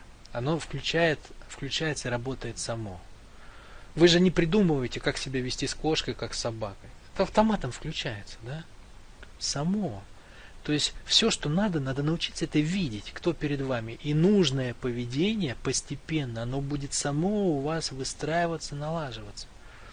Поэтому надо диагностировать, и это помогает разобраться лучше. С одной стороны. А с другой стороны, сама диагностика у вас, естественно, будет четкой только когда вы глубоко разберетесь в векторах. Потому что все вопросы, типа там, как отличить анально-кожно-зрительного с обонянием от анально-кожно-зрительного с уретрой, которые мне пишут в огромном изобилии, на них нет ответов. Да? Как отличить кошку от собаки? Надо взять 2 фотки, написать список признаков, какие у кошки, какие у собаки, и сидеть и сверять. Вот то же самое здесь. Нужно понимать, какие свойства, признаки у каждого из векторов. Значит, как диагностировать правильно? Самая точная диагностика. В какой момент она может у вас появиться? При каких условиях? Записывайте себе, если вам это важно. Таких условий 3. Правильная диагностика может быть только, если она построена на одном из 3 или на всех 3. Лучше на всех 3. Первое – это значимые факты биографии человека. Значимые факты. Это не значит, что надо диагностировать на основании того, как он на кого-то посмотрел, кому-то что-то сказал, купил, продал. Там. То есть надо посмотреть, чему он посвятил свою жизнь. Вот это вам подскажет. То есть надо смотреть на большое. Если вы подойдете вплотную к, не знаю, там, к спине кита или к боку и начнете пытаться понять, кто это, вы не увидите, что это кит. Вы будете видеть там какую-то кожу, там грязь на ней, ракушки наросли. Но вы не поймете, кто это. Надо отойти и увидеть в целом, что это кит. Так вот, увидьте кита. Увидьте кита. То есть посмотрите, кто перед вами по значимым фактам его биографии. Как он построил семью, какой род деятельности он выбрал, что его в этом привлекает. Вот такие вещи. Дальше. Второе. Это понимание, как сам человек определил свой смысл жизни. Свой смысл жизни. Вот каждый из нас имеет некое представление о том, ради чего он здесь и что он хочет сделать. Вот это концентрат, понимаете? Если первое правило это увидьте кита, то второе правило это найдите концентрат сути. Найдите концентрат сути. Вот можно взять человека, у него много признаков, но можно взять молекулу ДНК и восстановить всего человека по ней. Вот аналогом молекулы ДНК является концентрат сути, это смысл жизни. В принципе, это то, что я пытался получить от вас, задавая в начале этого вебинара вопрос.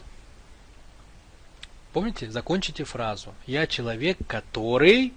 Я просил вас написать что-то там такое, развернутое. Да? Вот то, что вы написали, отражает либо смысл вашей жизни, либо ваше переживание жизни. Это 3-й пункт. Переживание, то есть какая сила живет человеком, какая энергия. Какая сила, какая энергия. Это центр ромашки, да? Помните, мы говорили, в кожном векторе там свои, рост, обгон, победа.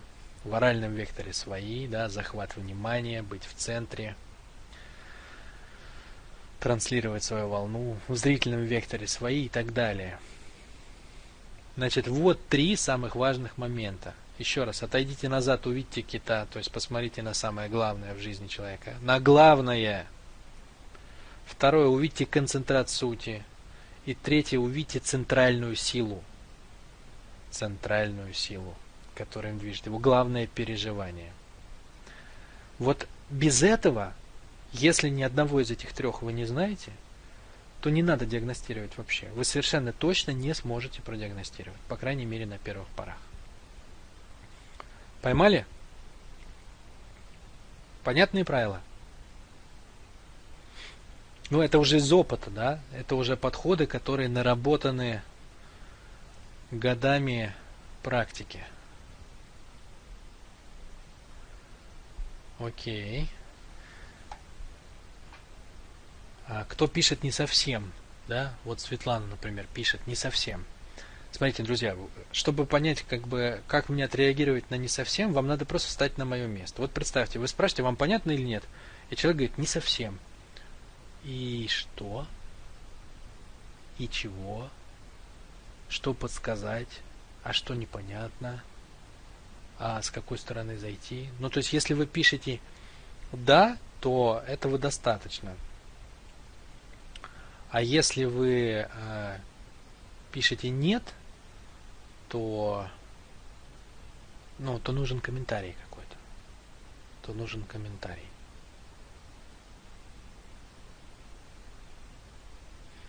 Приведите пример. Окей, смотрите, значимые факты биографии. Ну, в принципе, я привел примеры, да, то есть вы смотрите, например, как человек построил семью. Счастлив он, несчастлив он в ней, на чем она построена, на любви, или на ненужности, непонимании, или это брак по расчету, или они вместе тусят. Ну, то есть вы сразу видите самый важный критерий, кого человек впустил в свой внутренний мир.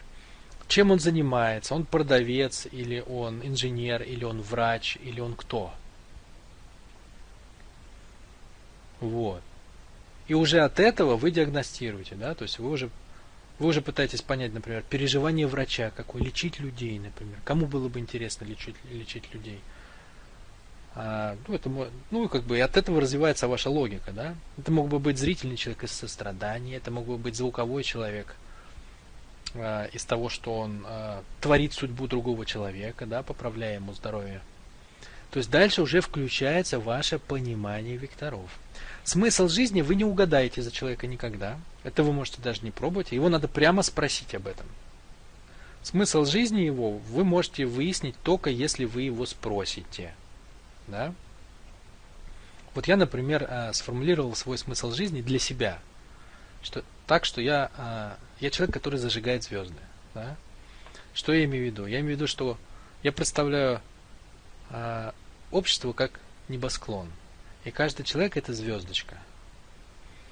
И звездочка эта, если она плохо себя чувствует, то она тусклая, да, то она не светится. Но каждый человек имеет потенциал светиться. Поэтому вот я искал метафору, что бы я хотел делать, вот как бы я облег это. Я сформулировал свой смысл жизни для себя так. Я зажигаю звезды, да, то есть я вижу своей миссией, своей целью помочь людям начать светиться, начать блистать на небосводе. Вот. Но у кого-то это сформулировано, у кого-то нет. У кого-то это сформулировано просто, у кого-то метафорой, вот как я для себя сформулировал. Но сами вы не догадаетесь. Да? Это надо просто спросить. И из этого уже видно тогда, что человек вложил, зачем, кто он и так далее. А про ощущения и переживания, про силы мы с вами всю дорогу говорили. Да? В каждом векторе, вот из 5 разобранных, я вам рассказал, какие в нем есть переживания.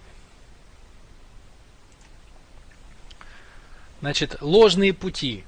Сосредоточьтесь, друзья. Как не надо диагностировать. Не надо. Никогда не делайте так. Никогда. Первое. Не надо диагностировать тестами. Никаких тестов серьезных по системе векторов нету. Есть тест Толкачева-Бородянского. Да? Он древний. Ему много лет, уже с десяток, а может и больше. Это один из первых вообще тестов, который появился в области знания о векторах.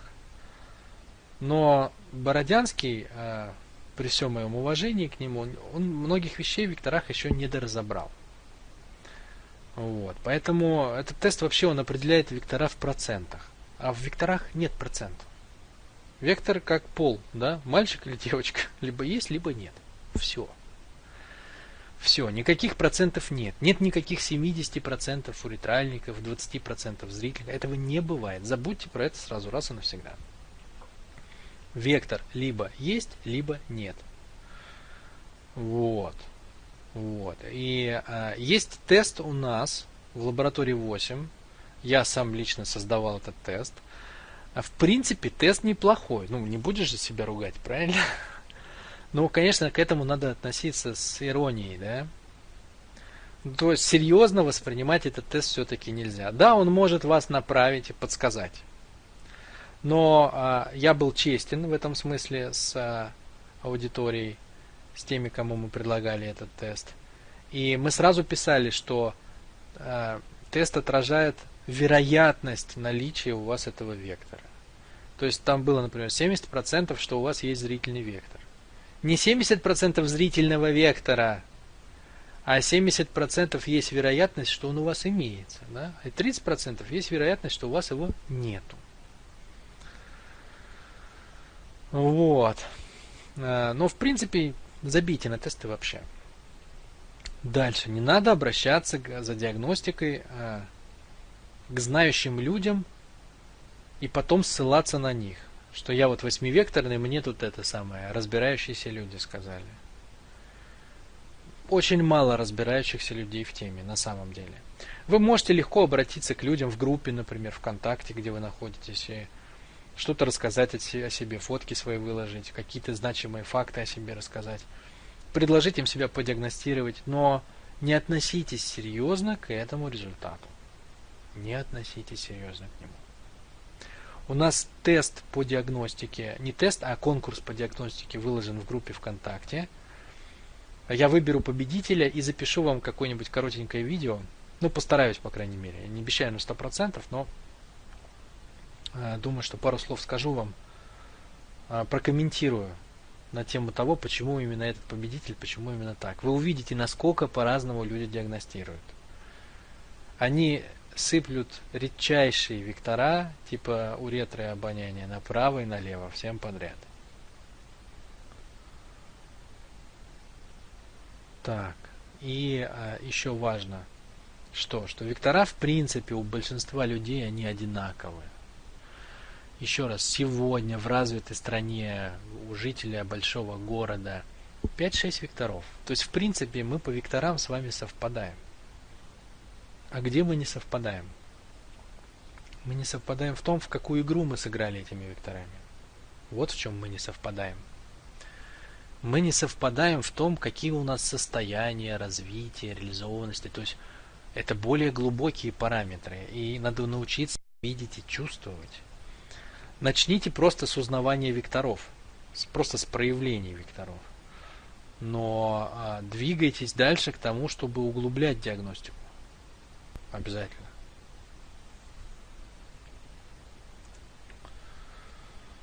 Так, последний слайд про диагностику, и дальше, собственно, будем диагностироваться, продиагностируемся. Значит, последнее предостережение. Ошибки в диагностике, друзья мои. Ошибки. Первая ошибка – это ориентироваться на ваши ощущения. Да? Ваши ощущения говорят, друзья мои, о вас. О вас, как правило, а не о том, про кого вы думаете. Чаще всего ощущения человека говорят о самом человеке, а не о том, что он ощущает. Как в известной басне, вы знаете, да? Когда все трогали слона с разных сторон, кто-то ощутил теплое, кто-то мохнатое, кто-то вонючее, кто-то длинное, но никто не ощутил слона целиком. Поэтому помните те 3 признака, которые я вам говорил. Увидьте кита, увидьте концентрат смысла, почувствуйте ключевую силу, ключевую энергию. Не диагностируйте на своих ощущениях. Отмените их. Дальше. Не диагностируйте по внешности. Вот я первый раз, если честно, в жизни рассказывал вектора, не делая акцентов специально на внешних признаках. Раньше я вот это валил. налево и направо. Там кожники такие, чешутся, там анальники лысые с раздвоенными подбородками, оральники такие, зрительники сякие. Теперь я это не делаю. Почему? Потому что все люди 5-6 векторные. И это само по себе имеет мало смысла, получается тогда. Во-вторых, сами внешние признаки, они не постоянны. Да? То есть не у каждого анальника будет, там, не знаю, лысина. И в-третьих, самое главное, реальной диагностикой является энергия, понимаете? То есть работает в человеке эта энергия. Работает в человеке этот смысл или нет. Вот это является критерием, не внешние признаки, а внутренние состояния. Вот на что надо смотреть. Диагностика по внешним признакам всегда ошибочна. Всегда. Вот 100%, вот сколько я лет этим занимаюсь, там 7, да, если мне их 10 тысяч принесли, грубо говоря, все 10 тысяч, которые были по внешности, все были ошибочны. Ну или не глубоки. Дальше. Не диагностируйте, друзья мои, никогда по 1-2 признакам в поведении. Это мало, да? Надо видеть большие значимые поступки. Я уже об этом говорил, поэтому повторяться много не буду. Это мало. Не надо диагностировать, типа, мой начальник на работе любит там подшучивать над подчиненными. Наверное, он там, и дальше какие-то предположения идут. Анальный, оральный и так далее. Но разве можно человека диагностировать по такому признаку? Надо начать с того вообще, как он стал начальником, да? То есть какой он начальник, где он начальник, сколько ему лет как начальник. Как сложилась его жизнь, а уже на это накладывать какие-то нюансы. То есть в большое смотрим, не забывайте. Детали без общего видения не имеют смысла никакие. Не торопитесь с диагностикой, пока вы не знаете векторов. Это тоже важно.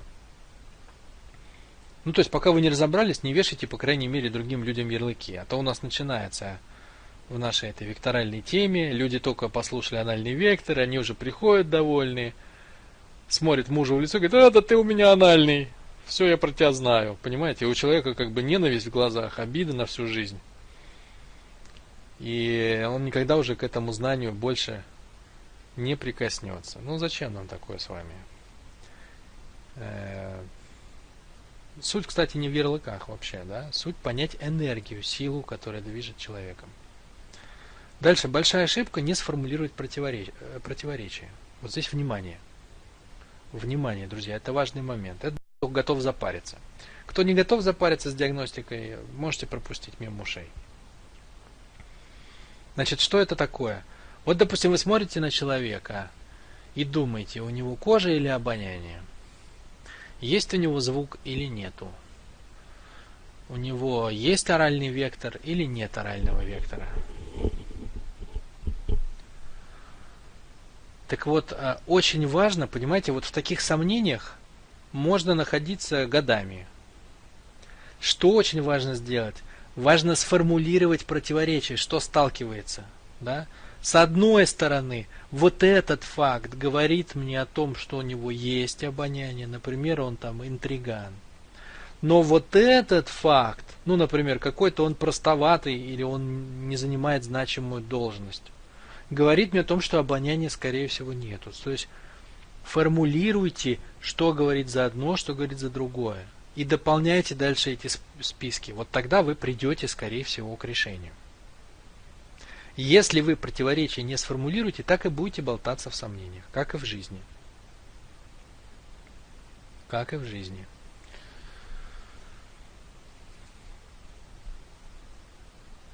Ну и последнее. Друзья, не подгоняйте себя под вектора. Одно время меня чуть до истерики не довели пишущие мне в больших количествах уретральные обонятельники. Привет, я 8-векторная, давай познакомимся. Привет, я 8-векторный, не хочешь ли ты со мной встретиться пивка попить? От этого можно сойти с ума. человек, ну, совершенно далеко улетев от своих реалий жизненных, наделяет себя полноценным восьмивекторным набором. Понимаете, прикол в том, что я лично с некоторой долей уверенности могу приписать векторальный набор восьмивекторный, наверное, только Чингисхану, Виктору Толкачеву и Владимиру Ленину. Все трое это люди, которые произвели мировые революции. Чингисхан изменил геополитику на все второе тысячелетие. Ленин поставил самый большой в мире эксперимент с обществом с новыми отношениями. А Виктор Толкачев дал нам систему, которая описывает, как устроен человек, понимаете? Вот реально 3 мировые революции. Все, я не знаю больше восьмивекторных людей. Поэтому, если вы у себя вдруг увидите, да, особенно кто пойдет или кто ходил на вектора на все, или кто пойдет на большой тренинг, если вы у себя увидите восьмивекторный набор, с вас мировая революция, друзья мои. И меня возьмите, пожалуйста, с собой. Никак не меньше. Никак не меньше. Вот, поэтому не торопитесь. Не торопитесь. Восьмивекторный человек – это полноценная модель Вселенной. Он может забебенить такую вибрацию, что его, как Чингисхана, спустя 1000 лет признают человеком тысячелетия. Не торопитесь, не подгоняйте свою биографию под желаемые вами векторальные наборы и состояния. Вот такие мои краткие пожелания. Я думаю, что те, кому интересно в диагностике подразобраться, понимаете, я вот, чтобы прийти к этим простым правилам, потратил годы, да? Вот сейчас я вам в сжатом виде выдал их за, не знаю, там за сколько. Минут за 20, наверное. Минут за 20, за 30. Поэтому, кому интересно дальше в этой теме развиваться, диагностировать, видеть людей, видеть их сходу, видеть их в глубину, а дойти можно, вы не представляете, до какой глубины можно дойти, да? То есть можно, ну я не буду говорить, вы все равно не поверите, да? Но можно заходить, грубо говоря, в квартиру к человеку и знать о нем все, просто вот глядя на стену. Но это надо тренировать. Это надо тренировать. Теперь давайте подиагностируемся. Итак, подходы к диагностике. Значит, что мы сейчас сделаем? Мы сейчас... Вся диагностика происходит очень просто. Вы собираете набор информации и потом накладываете свое понимание векторов на этот набор. Дальше вам все понятно. Вам может быть понятно, что вам ничего не понятно, это значит, вам не хватает знаний. Или у вас уже какие-то гипотезы есть, да, что вот это, наверное, про вот это про вот это. Поэтому мы что сейчас сделаем? Мы сейчас соберем набор информации, потом вы его прочитаете и попытаемся продиагностировать. И если у вас будут вопросы, вы позадаете их, я вам, может быть, немножко вас поднаправлю. Ну что, будем тренироваться? Вам интересно это вообще? Вам интересно это упражнение? А то я что-то... У меня есть как бы гипотеза, что вам хочется подиагностироваться.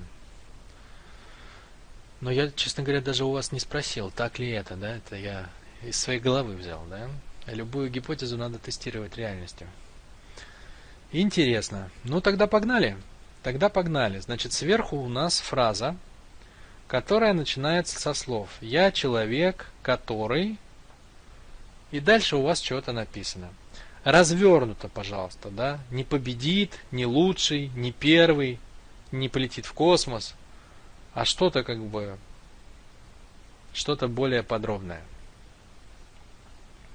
Это у нас записано. Я надеюсь, у кого не записано, можете записать прямо сейчас. Дальше. Значит, есть такой подход диагностики по болячкам. Значит, сейчас послушайте меня и потом сформулируйте свою болячку. У нас есть внутри 4 типа инструментов, с помощью которых вектора выражаются наружу. Первый инструмент – это тело и ощущение, ну или ощущение тела, скажем так. Второй инструмент – это чувства и эмоции. Третий инструмент – это роли, цели, планы, оценки, намерения. И четвертый инструмент – это мысли и смыслы. Итак, еще раз. Первый – ощущение тела. Второй – чувства и эмоции. Третий – это цели, роли, планы, оценки, намерения. И четвертый – это мысли и смыслы. Так вот, что вам надо сейчас определить. Вам надо прикинуть, какой у вас из этих инструментов лучше всего развит, в каком вы себя чувствуете наиболее комфортно, а в каком вы себя чувствуете наиболее некомфортно. Вы пока поопределяйтесь, а я вам по 2 слова скажу про каждое. Значит, что такое ощущение тела, да? Что такое чувствовать хорошо свое тело? Это, скорее всего, у вас хорошее здоровье, вам нравится заниматься спортом, вы не боитесь физической боли, холода, да? То есть вы дружите со своим телом, вы его умеете слушать, вы его слышите, вы его ощущаете, вы с ним разговариваете. Ну, в каком смысле, что когда оно дает вам сигналы, вы понимаете, что оно имеет в виду. Да? У вас хорошее здоровье. Вот. Есть обратная ситуация, когда человек не чувствует тело зажатое в зажимах, тело неуклюжее, не умеет двигаться, не умеет грациозно двигаться, красиво, не умеет энергией тела управлять, боится боли физической. Значит, вот тогда обратная ситуация, вы с телом не дружите. Ну, в 2 словах буквально. Эмоции и чувства, это что такое? Ну, это вы поняли, да? Зрительный вектор. И анальный, кстати, тоже.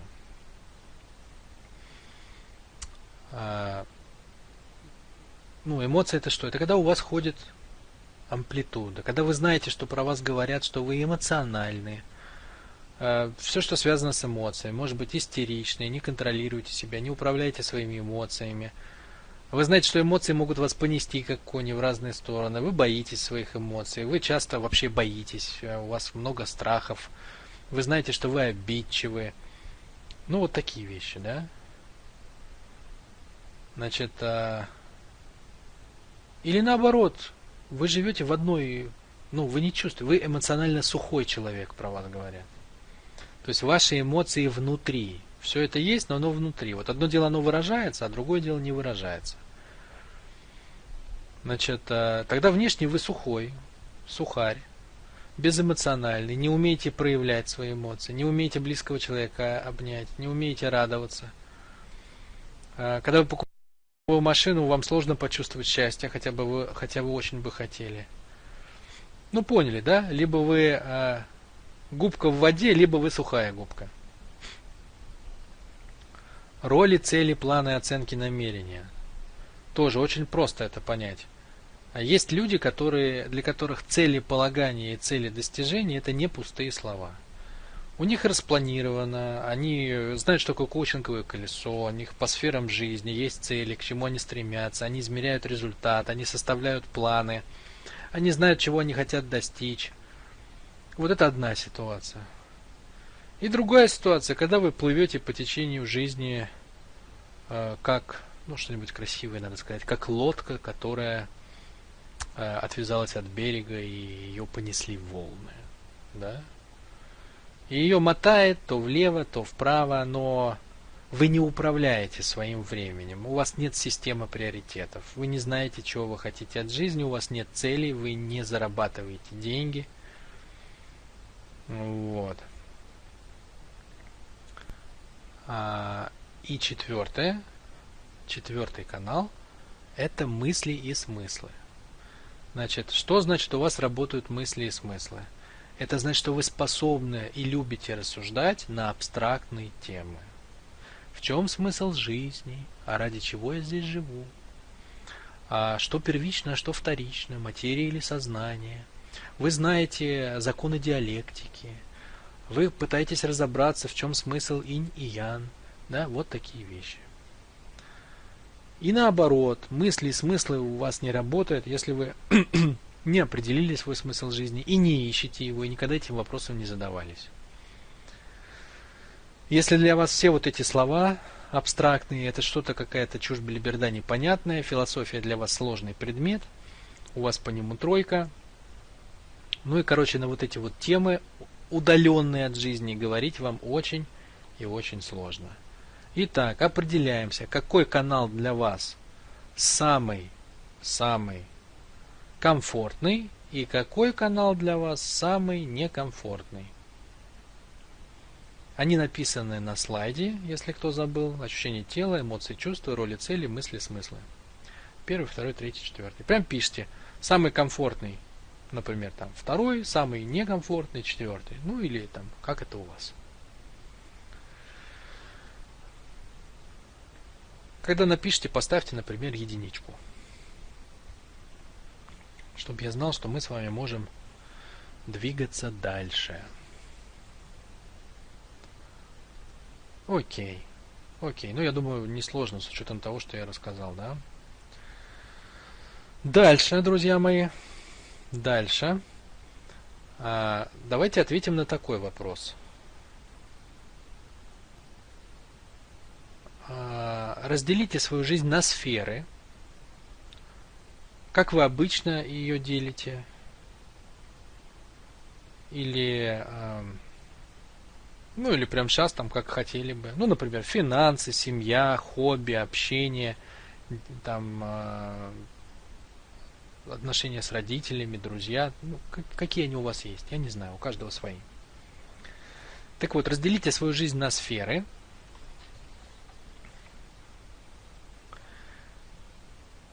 Посмотрите на каждую и выделите по одной проблеме в каждой сфере.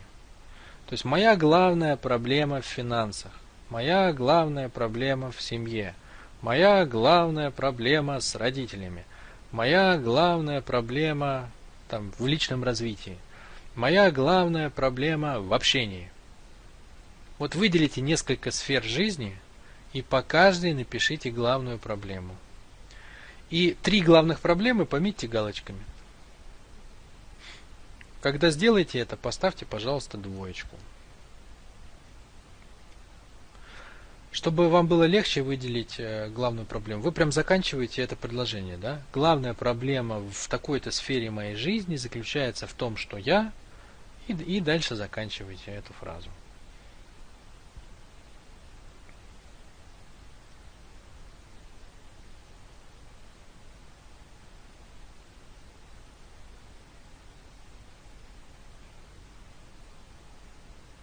Что, так быстро прям?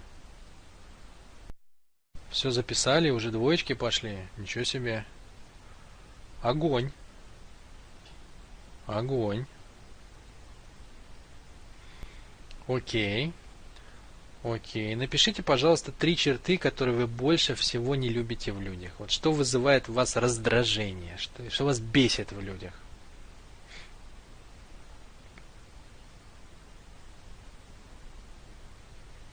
Ну, кого-то, например, бесит, не знаю, там, лживость, да, кого-то конфликтность, кого-то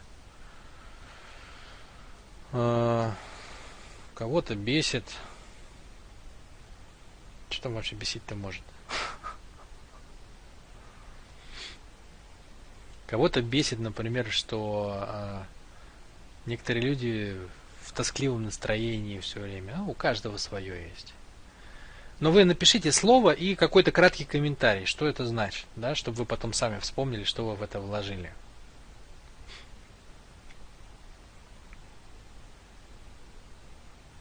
Глупость, тупость, как мы не любим, а? Медлительность. Кто написал, поставьте троечки, чтобы я знал, что мы можем двигаться дальше. Наберем штучек 15 троечек и погоним.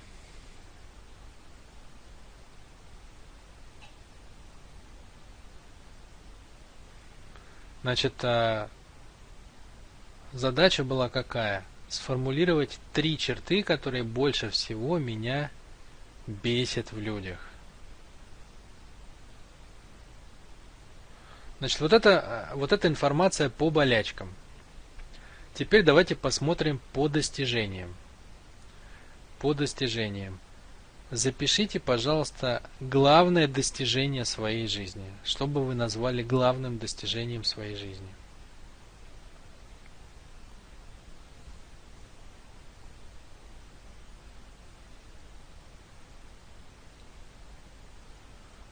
И когда напишите главные достижения своей жизни, запишите еще хотя бы парочку достижений в каких-то сферах. Ну, там, в той же семье, или на работе, или в зарабатывании денег, или в спорте, или в личном развитии. Например, в личном развитии вы могли что-то понять, или натренировать какой-то навык, или какую-то черту характера в себе воспитать. В спорте взять, ну, не знаю, какое у вас достижение там, чем-то заняться, что-то получилось, какой-то приз, какое-то место заняли где-то, тоже какой-то навык отработали. Итак, по достижениям пишем главное достижение своей жизни, а потом еще парочку в отдельных сферах. В спорте, в семье, на работе, в общении. Кто сделал, поставьте 4, пожалуйста.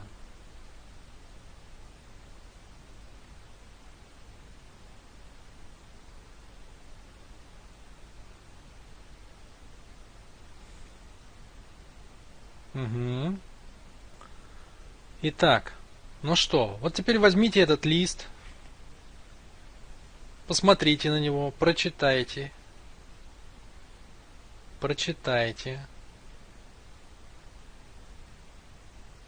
И как вы думаете, кстати, что надо сделать сейчас? Кто угадает?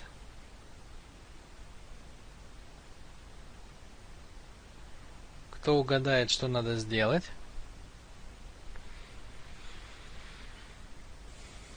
Выкинуть? Ну, можете и выкинуть. Нет, не написать свой вектор и не сжечь. Друзья, вот она практика-то, видите? Значит, теперь подчеркните там значимые факты биографии. Да? Значимые факты биографии.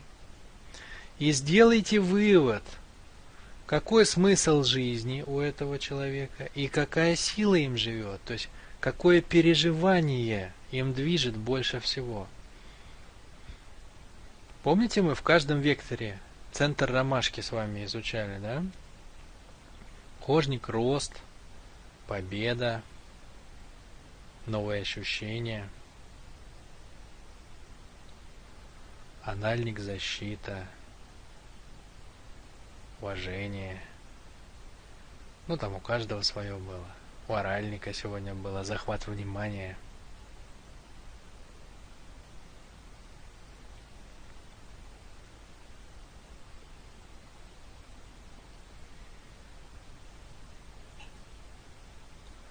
Итак, делаем выводы, да?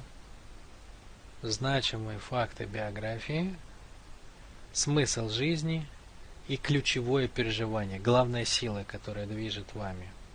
Кто сформулировал для себя, поставьте 6.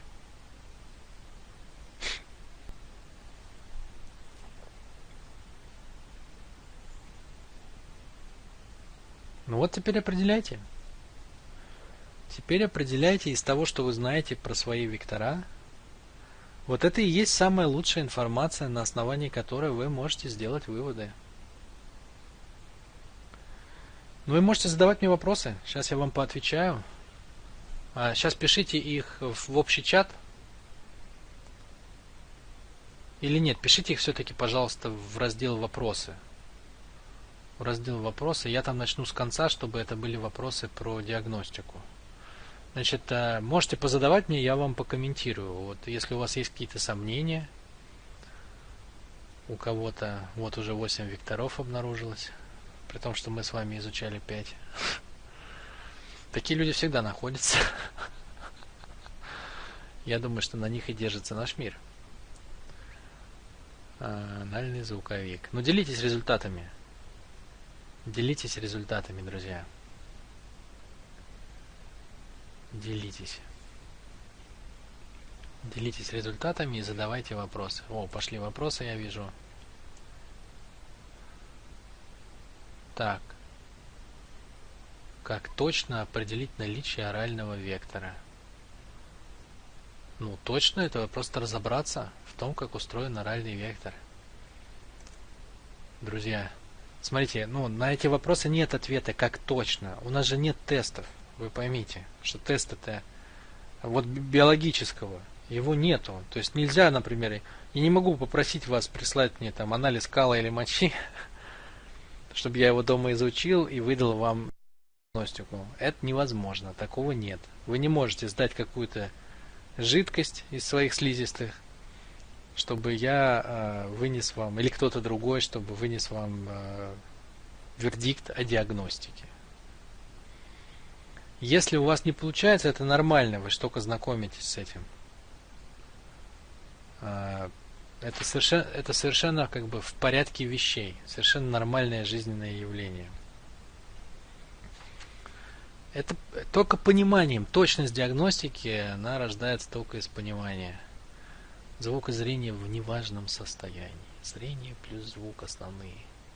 Не нравится анальный вектор, то он у меня есть, что делать. Найти в нем силу.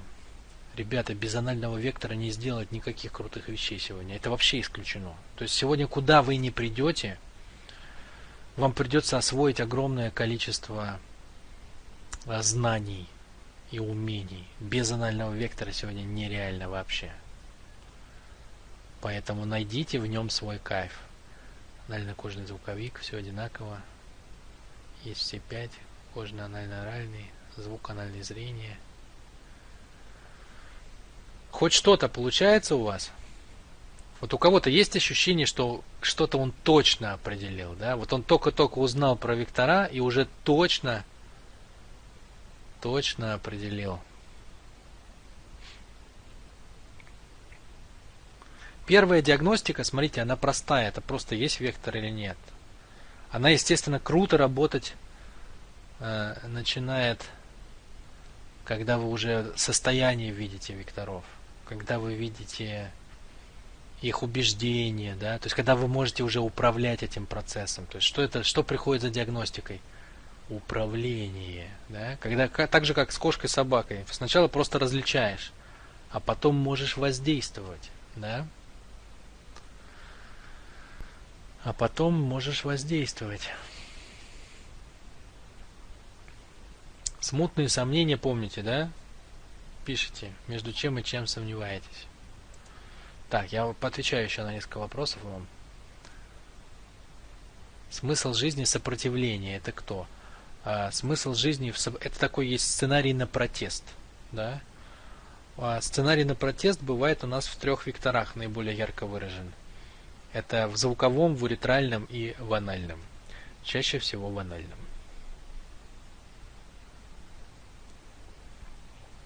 Протест это что такое? Это протест против несправедливости жизни чаще всего.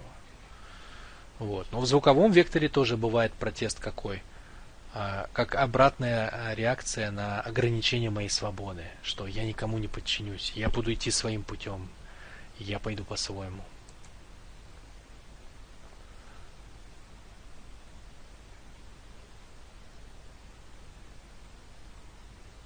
Скажите, если рождение ребенка главное достижение, но это только потому, что больше нет других, это на наличие какого вектора указывает?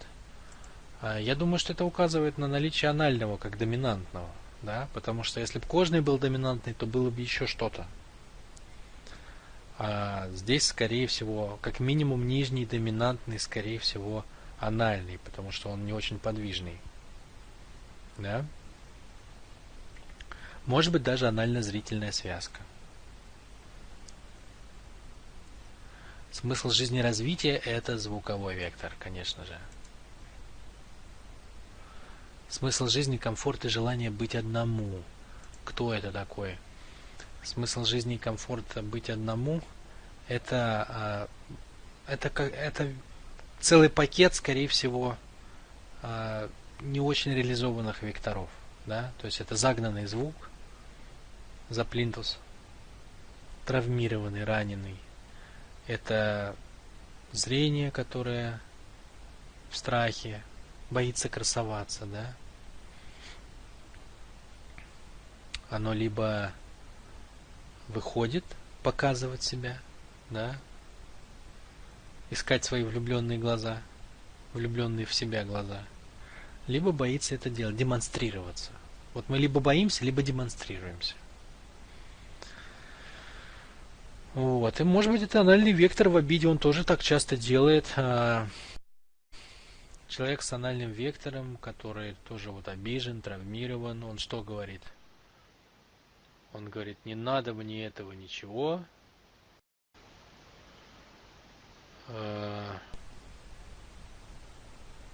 Не хочу с вами общаться. Идите вы все куда подальше. Вот анальный звуковой человек, он часто заходит вот в эту конструкцию. Отворачивается от всех, говорит, вы мне все не нужны, мне и без вас хорошо. И все такое прочее.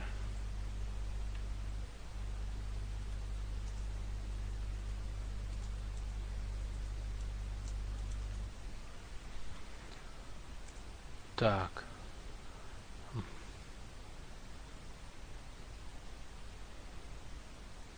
Комфорт, кстати, это кожное. Центральное переживание страх. Но страх это, конечно,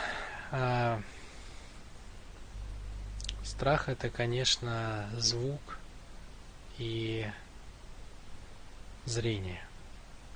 Чаще всего вот вектора, напуганные этим миром больше всего, это вектора квартели информации. Мы с вами про квартели не говорили, но это они дальше всего от животной природы.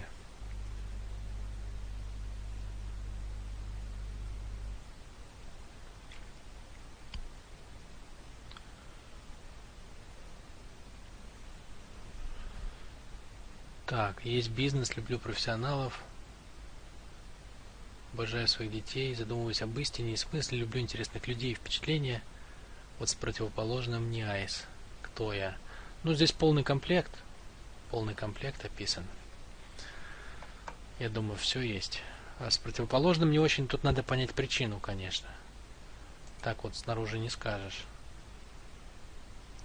Трудно принять решение, много сомневаюсь, много зажимов мышечных. Это как к чему отнести? Значит, смотрите, трудно принять решение, много сомневаюсь. Это кто у нас? Это либо анальный, либо зрительный вектор. И тот, и другой, они у нас вектора сомневающиеся. Анальный вектор всегда перед тяжелым решением долго настраивается, собирается, советуется, переживает, как пройдет. А зрительники тоже волнуются, нервничают. Вот, поэтому долго сомневаюсь, собираюсь. Но это такое больше, конечно, из этих двух больше анальное. Много зажимов, это тоже говорит о ранимости, о травмированности. И это кожный вектор, да? Вот кожный вектор зажимается больше всех. Кожа, она по всей поверхности тела, да, и все вот кожные проявления, и вообще вот телеска, да, это мышечность и кожа.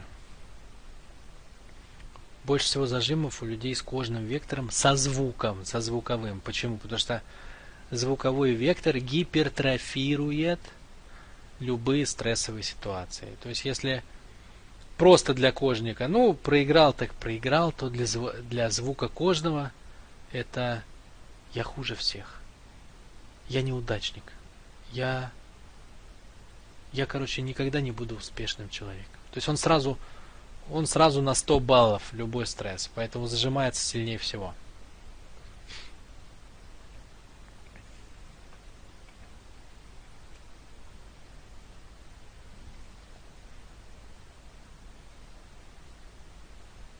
Так, есть видео или нету сейчас?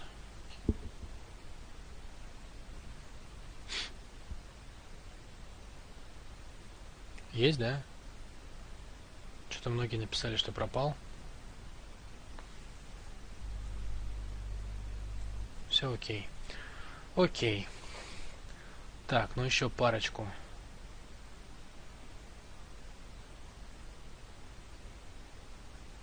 Может ли анальный вектор неразвитый жить без обиды на мир? Ну, может, но маловероятно. Маловероятно.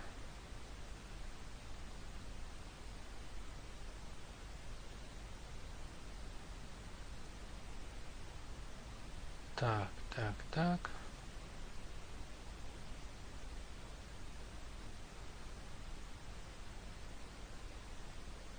Человек, который живет и больше ничего не могу продолжить. Вот, кстати, смотрите, есть люди, которым очень сложно сформулировать такие вещи. Да? Вот я человек, который живет и что? Да? Это что такое?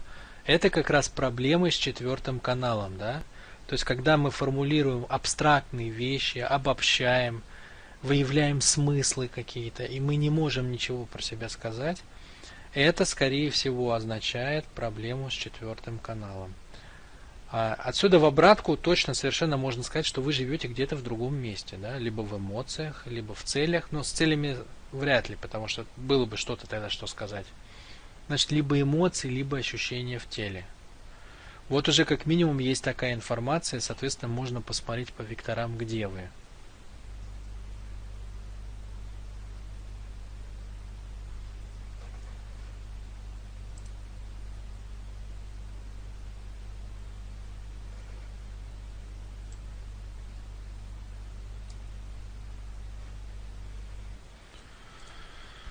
Так, нет интереса к жизни, сижу дома одна, и мне интересно сама с собой, в то же время могу хорошо чувствовать себя в компании, поддерживать беседу.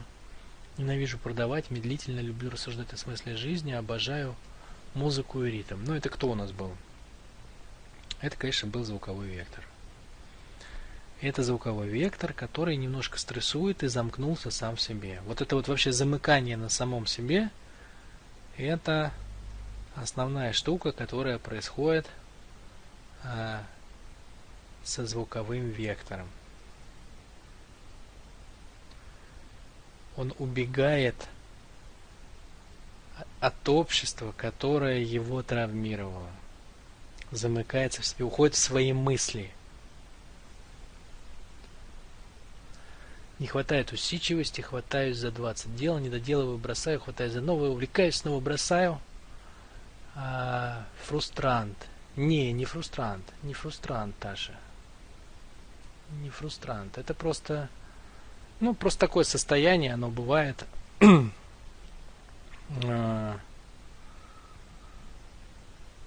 оно бывает, когда, например, кожный вектор немножко дерганый, да?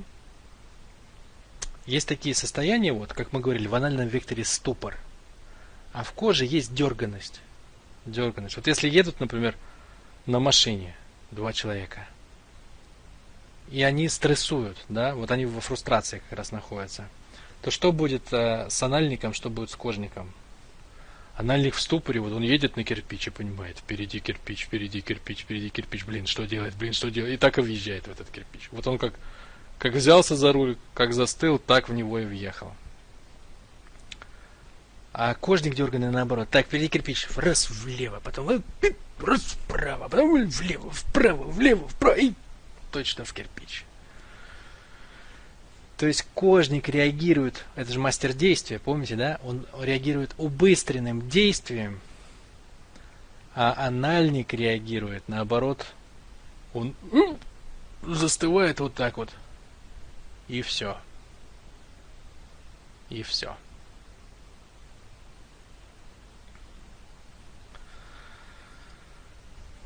Ну что, вот она, диагностика по чуть-чуть. Это надо пробовать, друзья. То есть у меня, я очень занялся этой темой, то есть я в принципе посвятил ей жизнь. Но у меня диагностика стала прям круто получаться, чтобы я сходу видел там весь сценарий всего человека. Это стало получаться где-то на третьем году. Это не быстро, но это дает, вы прям начинаете ощущать руль в своих руках, да, то есть это дает ощущение контроля и понимания вообще что происходит.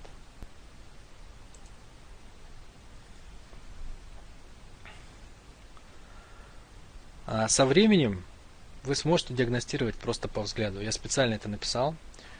То есть то, что я говорю 3 года, но это мастерская диагностика, да? Это прям вот вы видите, сразу смотрите на человека, и вам в целом все понятно. А так вы будете играться с этим, оно постепенно будет само становиться. Если вы почувствовали, если вы прожили вектора, то оно само постепенно, вот 3 года я имею в виду, что оно будет устаканиваться у вас. Ну, может у кого-то больше. В принципе, это бесконечный процесс, она же все время улучшается. Мы же все время совершенствуемся. Мы все глубже, глубже, глубже и глубже. Так что вы не пугайтесь этой цифры совершенно. Ну, 3 года это вы можете стать мастером, если хотите. Если вы не будете прилагать усилий, вы все равно станете мастером, просто это больше времени займет.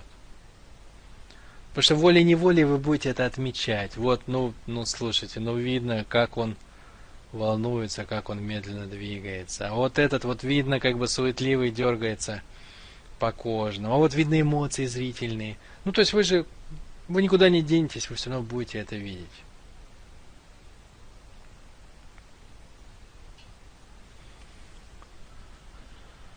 Так. Читаю и радуюсь. Оказывается, я не одна, есть другие люди, тоже социопаты, социофобы, мизантропы. Да все есть, друзья. У всех есть внутренне плохие состояния. Не волнуйтесь. Я пришел заниматься векторами в состоянии крайней фрустрации. Я был очень несчастным человеком. Серьезно. Я не мог выйти, например, на видео. Мне надо было неделю собираться. Такая штука со мной была. Реально. Но это постепенно все, если заниматься собой, абсолютно все поправимо, все исправимо, все налаживается. В жизни происходят офигенные вещи, находится смысл жизни, выстраивается понимание людей, с ними коммуникация, появляется уверенность. То есть все глобальные процессы, они начинают вставать на место. Сейчас я хочу вас позвать на тренинг. Потому что у меня намечается в проекте грандиозное событие. Это тренинг по векторам большой, полная версия, 12 занятий по векторам, полный комплект ключей к пониманию жизни. Он начинается 5 марта 2018 года в понедельник на следующей неделе в 20:00 по Москве. И будет идти где-то с периодичностью раз в 3 дня плюс-минус. Ну, там будут сдвиги какие-то иногда в моменте. Прошлый такой тренинг, прошлый базовый тренинг по векторам я вел аж в 2014 году. Вот чтобы прям рассказывать азы. Это действительно мощная штука. Я бы хотел вам донести, что произошло за эти 4 года, как он изменился и вообще в чем суть. А суть, друзья мои, в следующем. Вот смотрите. Я думаю, что вы все помните, когда мы были детьми, большинство из нас без особого желания учились читать. Ребенка сложно вовлечь в это. А там дальше, когда в школе идет вот это вот все, разбирать по слогам, там окончания выделять, там, я не помню уж каким цветом, красным, синим, прилагательные сказуемые, это мало у кого это вызывает восторг на самом деле. Почему? Потому что ребенку очень сложно объяснить, что дает чтение. Ему очень сложно объяснить,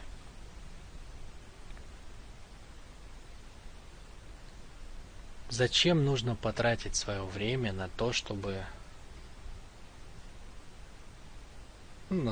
сидеть, разбираться в чем-то, какие-то слова там разбирать, пытаться понять, как там что устроено, как одно слово, там другое, из каких букв оно состоит.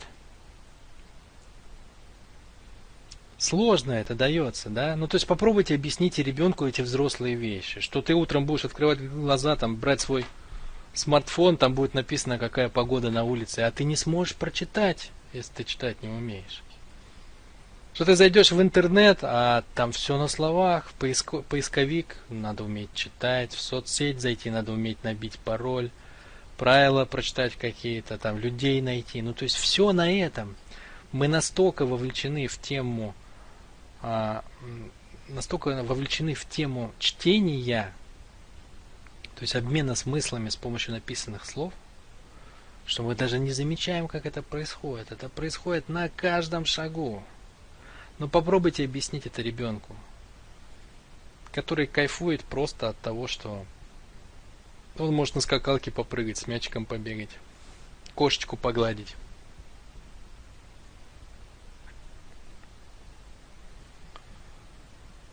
Попробуйте объяснить это ему. Окей, слышно. Значит, ребенку очень сложно это объяснить. Какие возможности открывает нам освоение азбуки?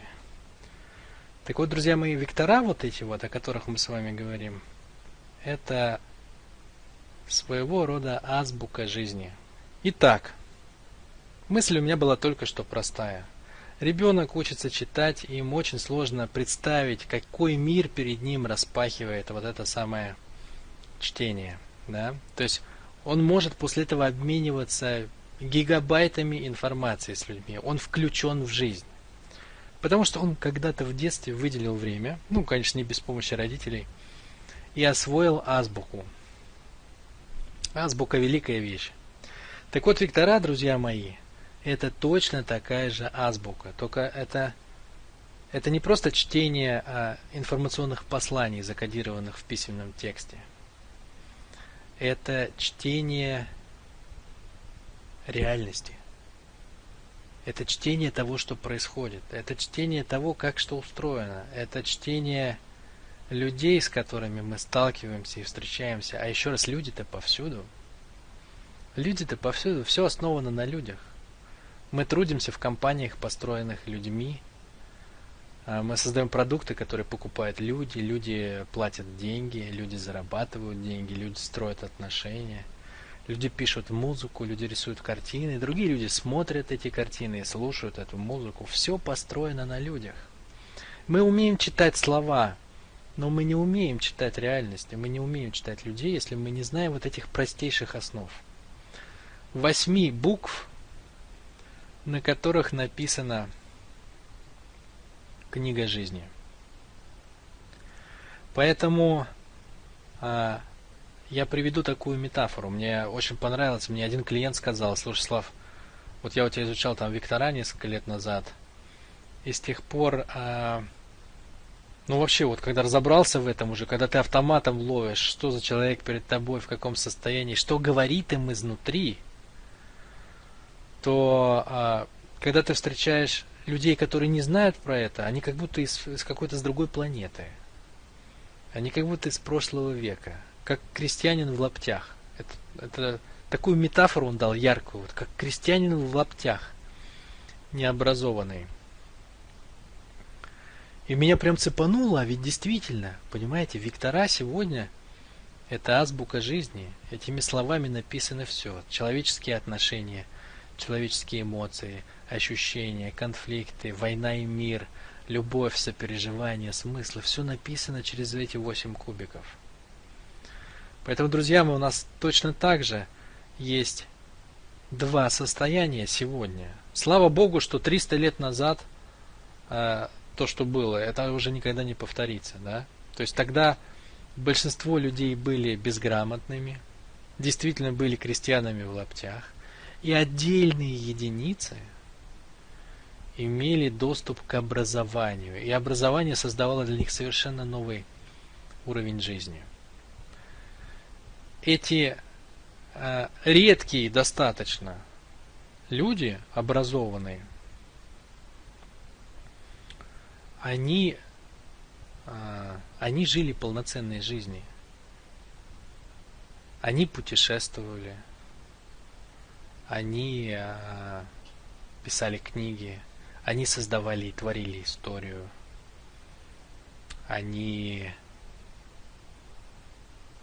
о них мы знаем сегодня, понимаете? Мы же о других-то и не знаем. Их имена мы знаем. Но других имен крестьян, вот этих самых, нечесанных в лаптях, мы не знаем, да? То есть образование, доступ к информации, он дал им совершенно другую жизнь.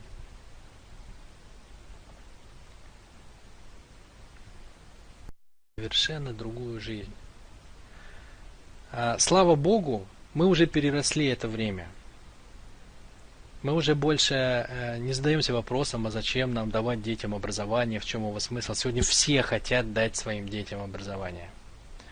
Все как один, все до единого. Сегодня все это понимают, все стараются как-то устроить своих детишек в тот или иной вуз или еще куда-то. Потому что все понимают, если ты не знаешь простейших основ бытия, ты не сумеешь вкусить все прелести жизни. Так вот, друзья мои, сегодня у нас то же самое время, только речь идет о других знаниях. Сегодня азбуку в плане читать и писать знают все, и арифметику. Но сегодня надо знать уже другую азбуку, надо знать, как устроены люди. Надо знать, какими словами, какими буквами точнее, написана книга жизни. Надо знать, из каких кубиков собрана наша Вселенная. Вот это и есть 8 векторов, это и есть то знание, которое я вам предлагаю попробовать, вкусить.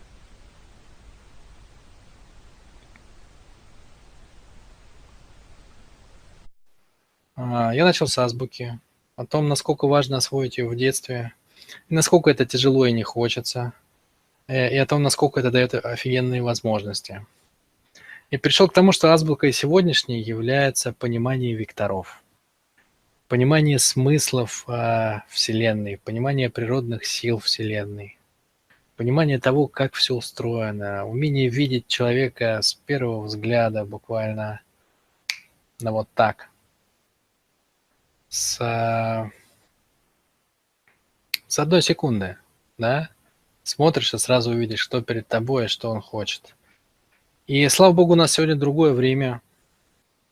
Сегодня мы не лишены образования, сегодня перед нами интернет, и мы каждый можем прокачивать себя как хотим.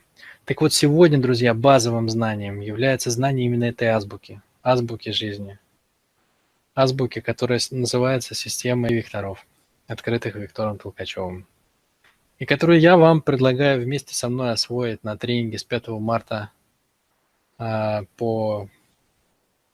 где будет изложена вся эта система, во всех ее деталях, красках, во всем соку, скажем так. Значит, что там будет? Что там будет? Самое важное, что там будет, друзья мои, самое важное. Я вот довольно давно прикоснулся к теме векторов. Это было первый раз 7 лет назад, и тогда все это только начиналось. И было, казалось модным и правильным рассказывать внешние признаки векторов, связи там между векторами одного с другим, какие-то детали людских судеб, такие, как бы, скажем так, определенные наборы характеристик. Потом время прошло какое-то, и мы зашли глубже. И в векторах стали рассказывать более глубоко их состояние, их сценарии, кто чем болеет, кто кого хочет, у кого где чего как работает, кто в какое состояние впадает, при виде чего, кто на что как реагирует, у кого какие фрустрации, болезненные штучки там и так далее, да. И вектора обрели сок, они обрели краски, они заиграли, их стало интересно слушать. Вот, система развивалась, и постепенно стала добавляться информация о том, как общество устроено, как тоже через вектора, да, люди через вектора, как устроено общество через вектора, как мы путешествуем во времени, да, как развивается Вселенная через вектора. Мы стали диагностировать объекты физического мира. Ну, то есть сегодня можно продиагностировать там стулья, например, или тапки по векторам легко. Но время прошло. Время прошло 4 года. И сегодня я могу делать совершенно другие вещи. В том тренинге, на который я вас приглашаю, будет совершенно новая информация. На сегодняшний день стало понятно, что главным является совершенно не это. Главным является и не подробное описание векторов, и не описание их отклонений, фрустраций, хотя это интересно слушать, и не какие-то там сложные взаимосвязи со Вселенной, хотя это тоже интересно слушать. Это все тоже будет в тренинге. В тренинге будет все это, безусловно, вне всякого сомнения. Но самым главным, как я уже сегодня понимаю, является понимание лучших состояний векторов. Лучших состояний. Вот что на самом деле действительно цепляет. Вот если вы посмотрите, что вас зацепило в первых наших днях тренинга, в мини-тренинге.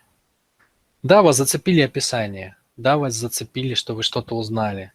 Но я думаю, что во многом вас зацепили, и в большей даже части, то, что вы увидели, какой потенциал дала вам природа, какие изумруды она положила вам вовнутрь, что она заложила. Что она заложила внутрь вас, какие таланты, как вы могли бы себя чувствовать.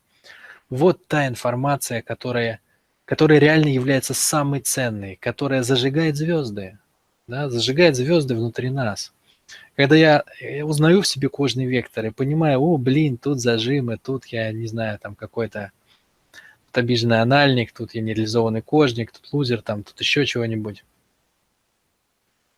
Это, конечно, да, но совсем другое, когда я понимаю, что природа имела в виду, да, что она хотела, чтобы я прожил, какие вкусняшки она приготовила для меня. То есть состояние самого реализованного вектора. Ключевые состояния, те, на которые можно ориентироваться, те, из которых можно брать энергию. Этого не было ни тогда, ни сейчас, ни у кого, кто сегодня в этой теме. Этого нету ни в каких тренингах по векторам. По крайней мере, на данный момент. И вряд ли это скоро появится по определенным объективным причинам. Поэтому сказать, что тренинг изменился, ну, это мало, друзья мои. В нем появилось, собственно, то зерно, ради которого этот тренинг изначально появился. Просто мы тогда еще не знали об этом. Я сам этого не осознавал. Суть понимания всегда в том, чтобы дать технологию. Понимание без технологии, даже очень глубокое понимание, оно не имеет так много смысла, как могло бы. Так вот, друзья мои, я вас приглашаю на тренинг, где вы сможете прожить лучшие состояния векторов. Лучшие. Самые, что ни на есть, пиковые, реализованные, как я вам рассказывал, состояние орального вектора, когда он чувствует, что через него идет энергия, состояние звукового вектора, когда он в состоянии Творца. Вот эти вещи мы раскроем с вами очень глубоко. Конечно, там будет и все остальное тоже. Там будут состояния и уровни развития векторов, и ощущения векторов, и основы самой системы, понимание функций векторов в обществе, связь векторов с предназначением человека, как их использовать, в каком порядке какой задействовать. Мы поговорим о стратегиях поведения в конфликтах, мы много нюансов в диагностике проговорим. Это все будет. Но там будет самое главное. Там будет состояние реализованного вектора.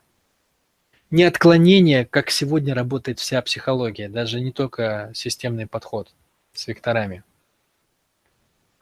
А вся психология сегодняшнего дня, она работает на отклонениях. Как это ни странно.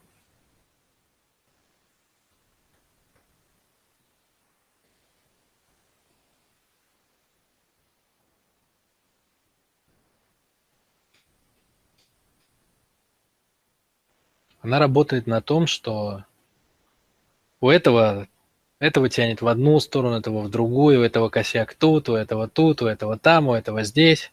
А как надо-то? А как круто? А как так, чтобы танцевало все внутри? Вот этого не хватает, этого мало, этого нет. Вот я могу дать вот это, самое ценное. Самое ценное. И еще один нюанс, очень важный, друзья. Я не просто могу, а мы сделаем это. Я расскажу вам о том, как связаны вектора, как они черпают свои состояния из самой жизни. Я только один раз попробовал это сделать на мини-тренинге с состоянием морального вектора, да. Я ввел вот этот самый джунгли, да, суп жизни. То есть я попытался вам показать, как он ощущает жизнь и как из этого проистекают его свойства. То есть на сегодняшний момент системный подход зашел так далеко, что можно показывать абсолютную тотальную связь человека с окружающим его миром. Насколько как он наблюдает этот мир и как это включает в нем его разные состояния, его сильные и слабые стороны. Вот что я вам предлагаю. Итак, что мы получим на тренинге, я еще раз перечислю вам. Вы получите, безусловно, новое понимание людей. Вы получите новый уровень принятия жизни, принятия людей, принятия себя, принятия обстоятельств своей жизни, принятия того, что с вами происходит, своих внутренних и внешних, все, что только можно. Да? Вы же чувствуете, что по мере того, как понимаешь, принятие входит, оно проникает, оно радует изнутри. Это приведет к тому, что у вас высвободится огромное количество энергии. Это всегда происходит при принятии. Да? Почему? Потому что энергия уходит на сопротивление. Всегда, когда человек не принимает жизнь, он что делает с ней? Сражается. Да? Если вы перестаете сражаться, то появляется поток энергии, она увеличивается, у вас появляется больше личной силы, больше радости от жизни, больше удовольствия, больше стрессоустойчивости. И это приводит к тому, что вы начинаете больше и быстрее достигать своих результатов. Больше денег зарабатывать, лучше отношения в семье, легче общаться, быстрее понимаете людей, быстрее с ними договариваетесь, находите общий язык, меньше ошибок делаете, не в ту сторону ходите, легче людей подбираете к себе в команду, легче сами встраиваетесь в команды. Лучше понимаете, как себя презентовать, у вас речь лучше начинает настраиваться, потому что вы ключевые слова начинаете подбирать. Короче, жизнь налаживается, друзья, и это как бы это офигенно приятный процесс, должен я вам сказать. Из чего будет состоять тренинг? Первое занятие будет вводным, дальше будут идти 11 занятий по векторам, да, по одному занятию на каждый вектор, но на зрительный, на звуковой и на обонятельный вектора будет по 2 занятия. Таким образом, будет всего 11. Итого 12 встреч, начиная с 5 марта, с 8 часов вечера до 23:00 по 3 часа. Будем с вами заниматься пониманием системы. Чего стоит это удовольствие? На самом деле почти бесплатно, положа руку на сердце. Будет всего 2 пакета. 2 пакета. Стандартный пакет, он стоит 12 900 рублей. И VIP-пакет, который стоит 24 900 рублей. Значит, в стандартный пакет входит что? 12 онлайн-занятий, возможность задавать вопросы по мере общения со мной, ну, когда будут, соответственно, такие моменты, и запись самих занятий. Что входит в VIP-пакет? В VIP-пакет входит дополнительная встреча со мной 3-часовая, в результате которой я помогу вам с диагностикой. Все вам расскажу про ваше состояние, вектора, там все, что хотите. Помогу вам составить последовательность их прокачки. Вот. И дам вам ответы на ваши индивидуальные вопросы.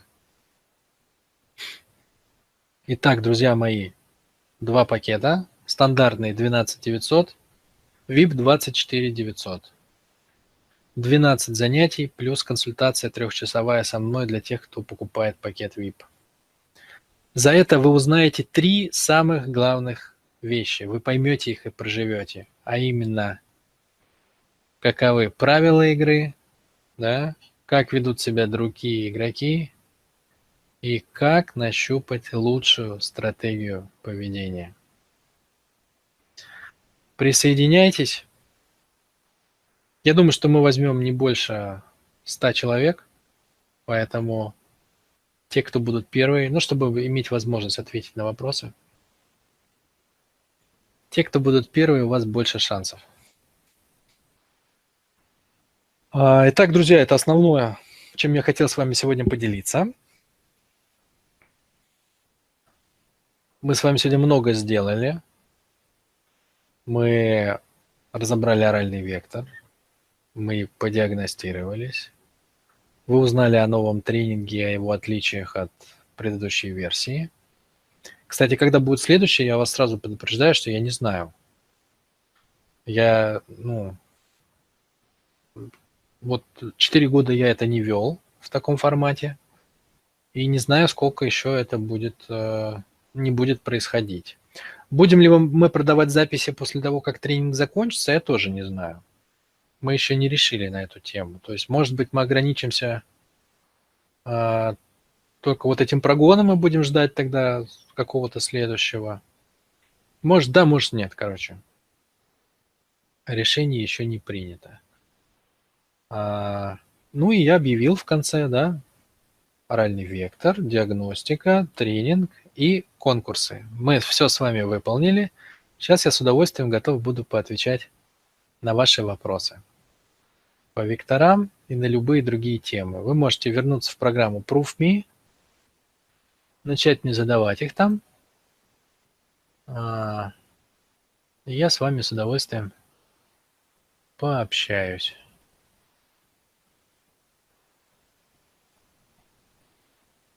Так, давайте я пока поотвечаю на вопросы,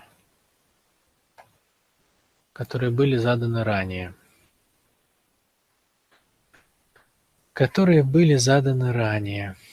Вопросы можно задавать про все, про вектора, про диагностику, про предстоящий тренинг, про все, что хотите. Значит, какой вектор развивать, чтобы стать богатой? Спрашивает Анжелика. Если я определила себя кожно-звуковой. Отличный вопрос. Какой вектор нужно развивать, чтобы стать богатой, друзья мои? Из тех 5 векторов, которые мы с вами уже разобрали, это, конечно же, кожный вектор. Это, конечно, кожный вектор, да. То есть это вектор победителей, это вектор тех, кто умеет сражаться, это вектор воина, это вектор человека, который хочет расти, это вектор человека, который умеет считать, это вектор человека, который умеет чувствовать людей, договариваться с ними о совместном взаимодействии, о выгоде, о развитии бизнеса. Поэтому, конечно же, это кожный вектор. Конечно же, это кожный вектор. Это, скажем так, это наш главный двигатель. Если вы помните, я начал мини-тренинг, да, когда я начал кожный вектор, я начал с того, что кожный вектор, он для нас очень важен чем? Тем, что мы двигаемся на его энергии. Да? Это вектор, который исполняет наши желания. Это вектор двигателя. Это вектор целеполагания, это вектор цели достижения. Это вектор, конечно же, зарабатывания денег. Это вектор благосостояния и успеха. Вне всякого сомнения, это он. Смешение векторов будет вынесено в отдельный тренинг, спрашивает Вячеслав. Я пока не планировал смешение вести повторно. У меня когда-то был курс по смешению, я не помню в каком году, наверное, в 2013 или в 2014. Вот, поэтому не знаю про курс по смешению. Не могу пока ответить. Как созреем мы до него? Но я не думаю, что он будет там в ближайшее время. Если честно, я не планировал его проводить. Я хочу сейчас сконцентрироваться на векторах, дать их по-новому, дать их круто, дать их так, что это будет зажигать, дать их так, что это будет работать, дать их так, что это будет радовать. Вот, что это, ну, чтобы реально прям пошла такая хорошая аура, хорошая волна от этого тренинга.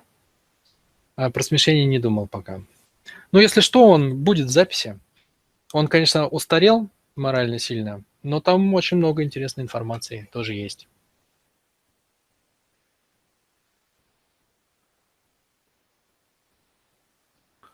Слава, системный подход для решения вопросов используют все вектора?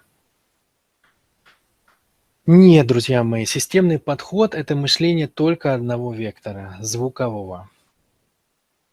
Больше никакие совершенно вектора использовать системный подход не могут. У каждого вектора есть свое мышление. А у мышечного вектора это мышление наглядное, да, то есть посмотрел, как делают другие, повторил. У анального вектора это мышление аналитическое, анализ. Да, анализ это что такое? Это разбиение целого на части. Взял двигатель, разобрал, посмотрел. Но собрать уже не сможет. У кожного вектора это логика. Логика это больше-меньше. Это быстрее, медленнее. То есть это сравнение, сопоставление. У ретрального вектора это мышление потенциалами. Это синтез называется. То есть это как раз не разобрать двигатель, а собрать. Да? То есть увидеть, для чего предназначена каждая деталь, и собрать. У орального вектора это вербальный интеллект. У зрительного это образный. У обонятельного это интуиция, да, то есть ощущения, но не как у оральника, а намного более точные, намного более яркие. И у звукового вектора это системное мышление. Это самое сложное мышление в мире. Им практически никто не владеет. Даже те, кто употребляет слово «система», как правило, ну, самой системностью они редко когда владеют.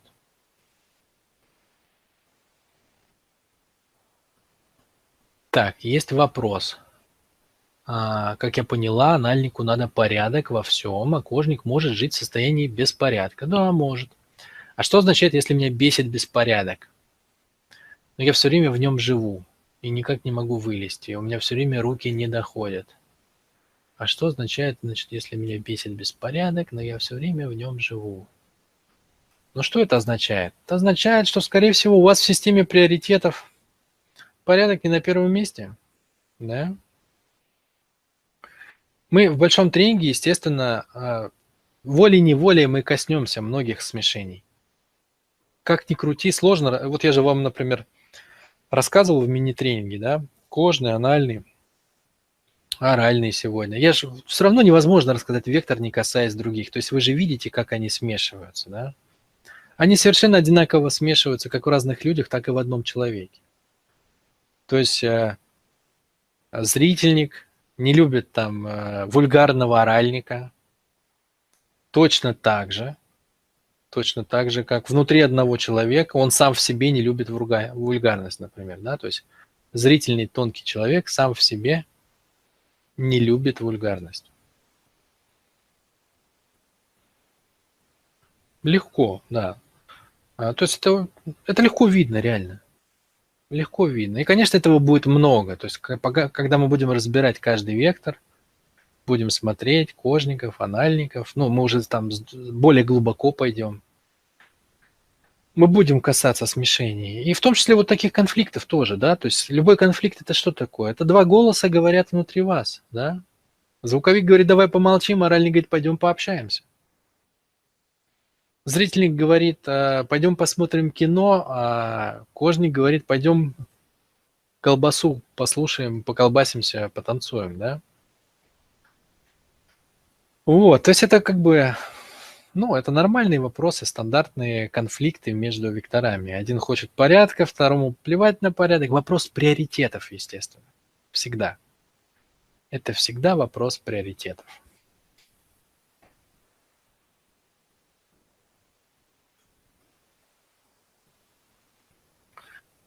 Так, Марина, как же все это знание применять? Как себе помочь, вытащить из негативных состояний? В чем ресурс? А,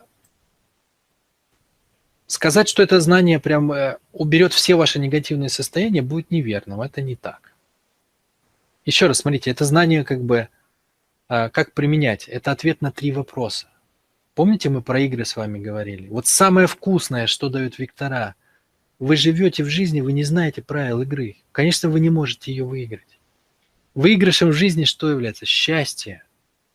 Счастье. Почему люди несчастливы сплошь и рядом? Потому что они не понимают правил игры, как устроена жизнь. Как живет один, почему этот троллит, почему этот не общается, а этот наоборот лезет, а почему этот скандалит, почему этот в эмоции впадает, этот рыдает, этот плачет, этот смеется. Почему это все так? Мы не понимаем, как это устроено, не понимаем правил игры. Вот что самое главное дают вектора. Это намного больше даже, чем негативные состояния. Вы понимаете, как все устроено, вы понимаете, как устроена игра жизни. Вы понимаете, как все работает. Вы понимаете, что движет людьми вокруг вас. Вы автоматически настраиваетесь на них. У вас налаживается коммуникация с внешней жизнью, потоки энергии выстраиваются, потоки получения и отдачи. Вы лучше говорите, вы четче попадаете, вы сразу видите, с кем не стоит связываться, да? Вы избегаете огромного количества ошибок, вы не наступаете на одни и те же грабли, вы не будете со зрительником договариваться про продажи и не будете с оральником пытаться построить разговор на тему смысла в жизни. То есть вы понимаете, вы, различая, кто как работает, кто как живет, вы автоматически экономите себе тысячи часов времени на то, чтобы разобраться, почему у вас потом там не получилось что-то, почему этот человек, не знаю, там не выполнил задание, не так понял, не справился или что-то в этом роде. Вы видите поведение других игроков, и это меняет вас. То есть через это начинает ваше состояние улучшаться, у вас начинают получаться какие-то вещи. Вы начинаете видеть, что у вас какие-то есть потенциалы, которых вы раньше не замечали, что вам, оказывается, дано говорить, что вы можете управлять, что вы можете делать чего-то, чего вы говорили, что вам это не дано. Да? Вот такие вещи начинают происходить с нами прекрасные. И это очень круто. Это очень круто. Ну, то есть это большинство людей, которые были на тренинге у меня в 2014 году, до сих пор, ну, со многими из них я общаюсь, они являются моими клиентами, некоторые знакомыми, некоторые даже друзьями. И почти все они говорят, что это было одним из самых значимых событий в их жизни. Это в каком-то смысле это новое рождение, понимаете? Ведь когда ребенок научился читать, он рождается в смысле сознания, да, то есть он попадает в новый мир, где он понимает, как передается информация через написанное слово. Вот то же самое и тут. Вы как будто рождаетесь в новом мире, где вы понимаете вообще, как все работает.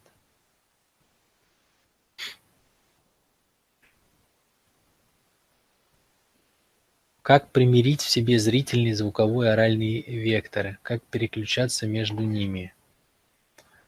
Вы не научитесь переключаться специально. Надо это понимать, да? То есть специально научиться переключаться между векторами – это очень сложно. Это прям отдельная задача. Оставьте это просто, изучайте вектора, дайте им самим, да, они сами начнут прокладывать дорогу. Как только вы почувствуете эти энергии, энергия же не может находиться в теле, она просится наружу. Любая, да, то есть вы обнаружите в себе эмоции, они попросятся, наружу, к людям, в обмен, в обменные процессы, в получение и отдачу. То же самое будет оральный вектор, он будет постепенно проклевываться. И звуковой точно так же. Главное что? Ну, как бы заложить им направление, то есть дать им поле, где они могли бы развиваться. Вот это важно действительно, да, то есть чтобы развить кожу, нужен проект, где вы будете вести свою войну за добычу, да. Чтобы развился оральный вектор, надо разговаривать, и для этого должны быть люди, какое-то сообщество, с которым вы будете вести диалог. И то же самое зрительный, да, чтобы вы могли себя показать людям, покрасоваться. Согласны? Поэтому, а, поэтому очень важно, как бы, очень важно поставить цель, понимаете? И причем эта цель должна подразумевать, что все ваши вектора так или иначе реализованы. Не обязательно они все должны быть реализованы в одном месте, да? То есть ваша работа, например, может не предполагать много говорить. Ничего страшного, тогда сделайте какое-то хобби себе, да? Ходите куда-нибудь на Toastmasters, например, да? Какую-нибудь такую штуку, где люди учатся говорить, да? То есть самое важное, запрограммируйте свою жизнь так, чтобы вы задействовали все свои таланты, чтобы вы испытали полноту жизни, чтобы вы почувствовали себя и оратором, и мыслителем, и таким, и сяким. А скомбинировать не всем удается это в одном месте. Вот мне повезло, например. Я веду тренинги, поэтому у меня здесь и анальность, и кожа, и оральность, и зрение, и звук, и все работает, да. Но на предыдущей работе, например, такого не было. Ничего страшного в этом нет. О, мне пишут, кстати, что Ольга Коровина первая оплатила тренинг. О, поздравляю, у нас... Видите, у меня нет доступа, к сожалению, сейчас я занят трансляцией, поэтому я не вижу, что там происходит у нас. Кто какие призы у нас получает. Но я могу уже объявить... Я уже могу объявить победителя по первому месту.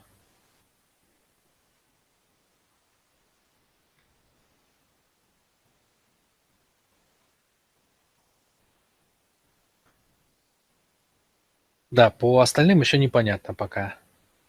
По остальным еще пока непонятно. Ну, в смысле, у меня просто нет информации. Так, иду в вопросы ваши.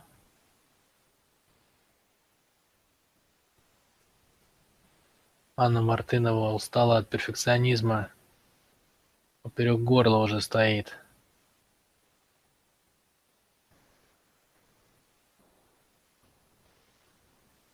Тяжело. Тяжело. Ну мы обсуждали это, да.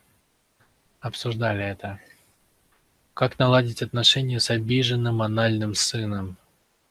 О, как наладить отношения с обиженным анальным сыном? Знаете как? Сейчас я подскажу вам.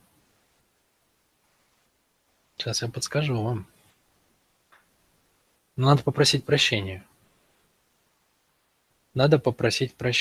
Но не просто так. То есть, знаете, как кожный человек просит прощения, ой, прости, да? Нет, так не пойдет.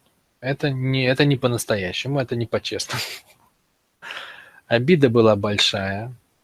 У человека с анальным вектором он плохо относится к процентам по кредиту, но он очень хорошо относится к процентам на обиду. Поэтому у него на обиду всегда копятся проценты. Она у него всегда со временем растет, и если вы ему выбили зуб год назад, то в той же драке он будет готов вам тоже выбить зуб, и это будет нормально, по-честному. Вот, но спустя месяц он же будет ходить, это варить, эта энергия в нем будет разрастаться. Поэтому одним зубом вы уже не отделаетесь, там уже как минимум челюсть, да. А через год, я не знаю, там можно уже и голову оторвать полностью. Это важно, то есть обида в анальном человеке, она копится, она аккумулируется, складывается, накладывается, разрастается. Вот. И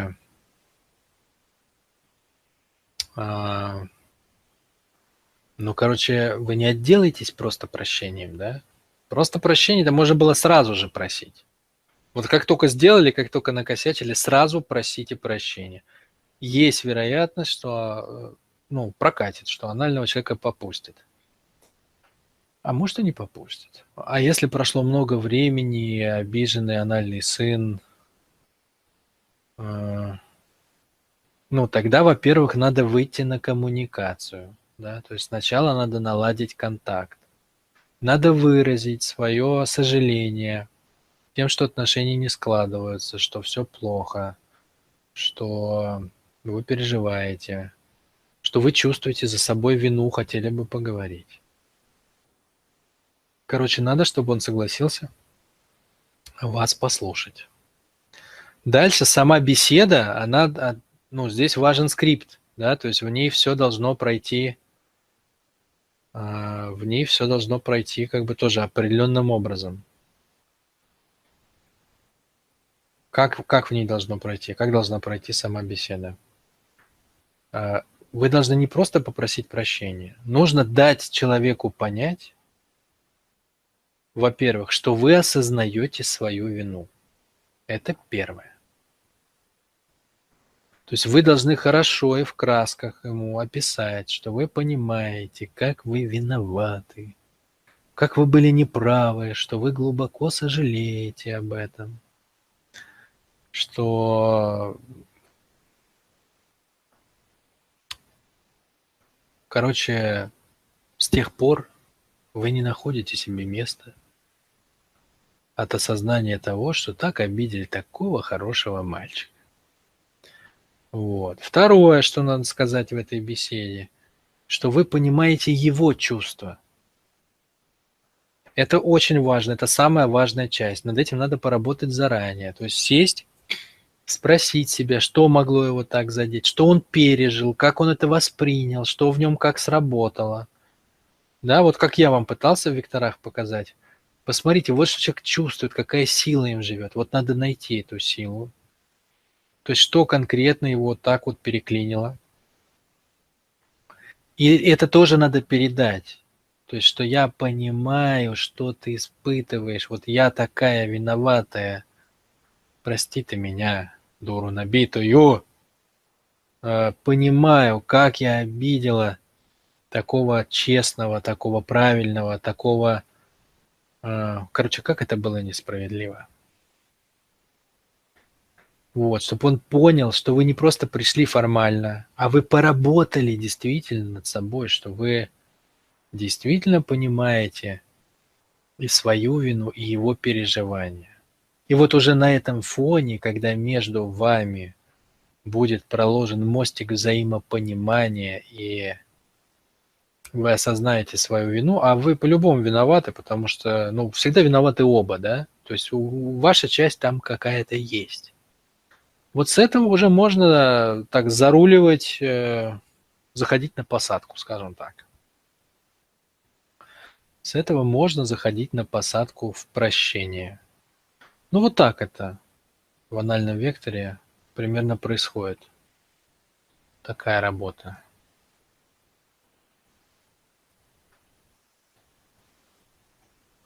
А если я не обижала анального сына? Такого не может быть. Если он обижен, значит обижала. Даже если обижен не тобой, значит не пожалела, значит не была рядом, не проявила должного уважения, понимания, значит не поддержала, не воспитала его сильным. Короче, твоя вина найдется тоже где-то. Потому что если твоей вины нет, то он на тебя обижаться не будет, да? Народ мне тут пишет, что нас дедосят все-таки, да, то есть на нас происходит атака. И тот самый непорядочный человек, который пытается себе присвоить это великое знание, в очередной раз повел себя очень непорядочно. Мы, конечно, с вами понимаем, что это все от злобы и от зависти, от фрустрации, от тяжелых состояний. Вот. Но это мешает вам зайти на страничку, кто хочет. Поэтому Заходите просто в группу ВКонтакте и оставляйте нам заявки. Вот. Оставляйте нам заявки там. Можете написать мне во ВКонтакте, можете написать на e-mail нам. Там, если у вас есть какие-то проблемы, вы можете писать совершенно в любое место, где вы знаете, что мы вас увидим, и все будет в порядке. Все конкурсы останутся в силе, то есть в порядке поступления заявок мы, соответственно, раздадим все призы. Вот.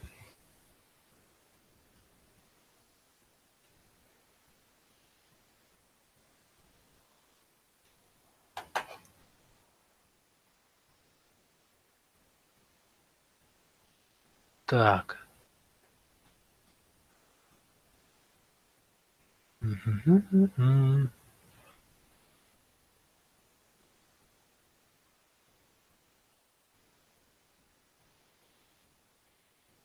Я знаю о векторах 5 лет, Анастасия пишет, у меня их 6, но когда я только узнала о них, анальность была на первом плане, сейчас кожа. Так забавно наблюдать за этими изменениями, круть. Вот видите, кстати, кто-то спрашивал про результаты. Вот так оно и происходит, понимаете? Вы погружаетесь в это, и постепенно, из-за того, что вы настраиваетесь на природную систему, на природный лад, на природный манер, все ваши процессы налаживаются. Все становится на свои места, а вектора включаются в нужной последовательности, в нужном порядке. И это работает, обращаю ваше внимание. То есть если вы хорошо это прожили, то это работает само. А мы с вами не просто проживем вектора. Мы с вами не просто проживем вектора. Мы не просто проживем отклонения там какие-то. Кто куда загнался, кого куда там загнали.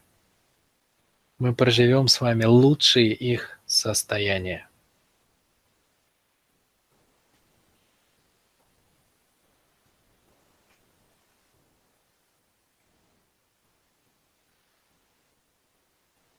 Так, неуверенность – это зрительная? Неуверенность, зрительная ли это?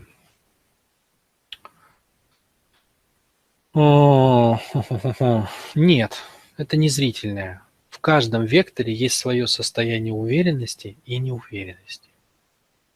Есть анальники, например, которые как танки. Я знаю, что я прав. И все, хоть кол ему на голове, чеши там или тиши, или что там с ним делают, с этим колом. Без вариантов человек, он впадает в это состояние, как баран, идет со своей правдой в чужой монастырь. Вообще в чужую страну может зайти и возникать, что почему тут никто по-русски не говорит, вон эти итальянцы гребаные, что язык не могли выучить. Ему невдомек, что проще ему одному выучить, чем всем итальянцам.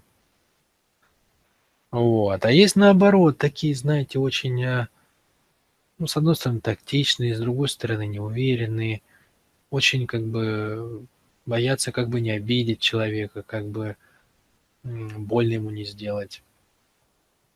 Очень уверены во всем, в решениях, не умеют настаивать, свою правду отстаивать, да? Есть это в анальном векторе в одну сторону, и в другую.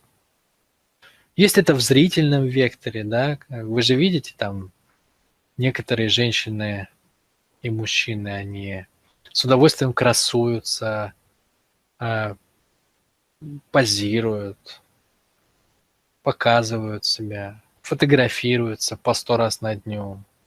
В туалете с гамбургером, с чизбургером, с полусъеденным гамбургером, с почти доеденным гамбургером, с крошками от гамбургера, в шапке с крошками от гамбургера, без шапки с крошками от гамбургера. Я на фоне котлеты, котлета на фоне меня. Я делаю суп, я варю пельмени.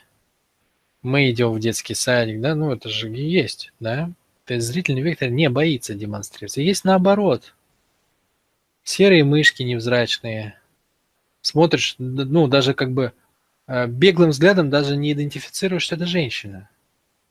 Ни тебе каблуков, ни платья, джинсы одеты, причем потертые какие-нибудь, неопрятные, свитер, который скрадывает облик фигуры, потому что за самой фигурой тоже особо не следит. То есть убила в себе девочку. Это часто происходит, когда зрительный вектор в неуверенности, в страхе. Да? В кожном векторе это происходит. Ну, в любом. То есть совершенно любой вектор можно брать, в нем есть уверенное состояние и неуверенное. Но, конечно же, рассадник вообще основной неуверенности, рассадник страхов – это зрительный вектор. Да? Я вам вчера говорил, все страхи, какие вы только можете придумать. Страх ножниц, страх яркой лампы, страх там, я не знаю, чего-то, синего одеяла, встречи с Человеком-пауком, высоты, длины, ширины, все, что хотите. Это все в зрительном векторе. Цветет пышным цветом.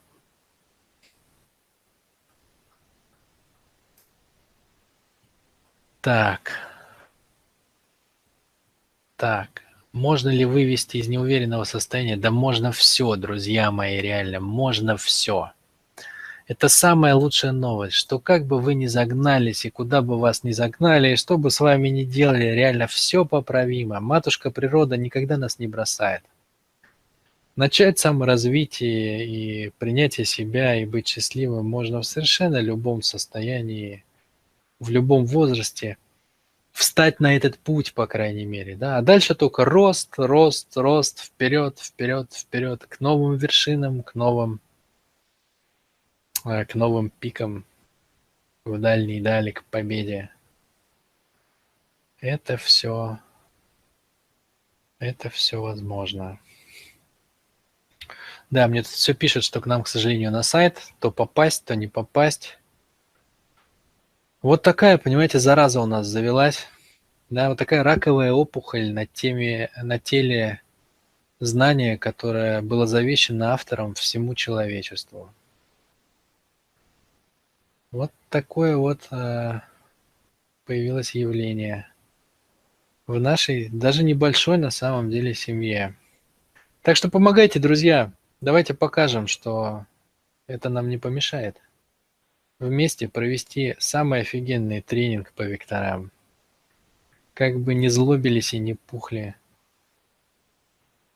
там у себя над златом вместе с хакерами всякие граждане.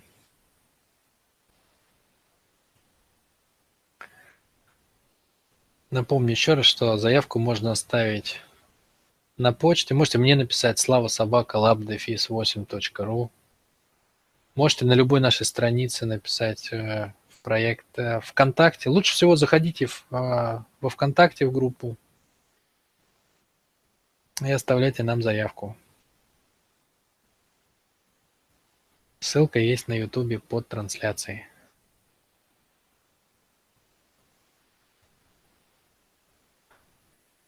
Так.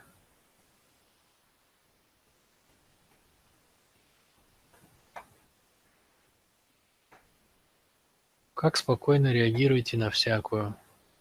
Тепло идет. Да, спасибо. Спасибо, Вита. Ну, я спокойно реагирую, друзья, потому что знаю, потому что я прошел все свои тренинги. Потому что я прошел все свои тренинги, друзья.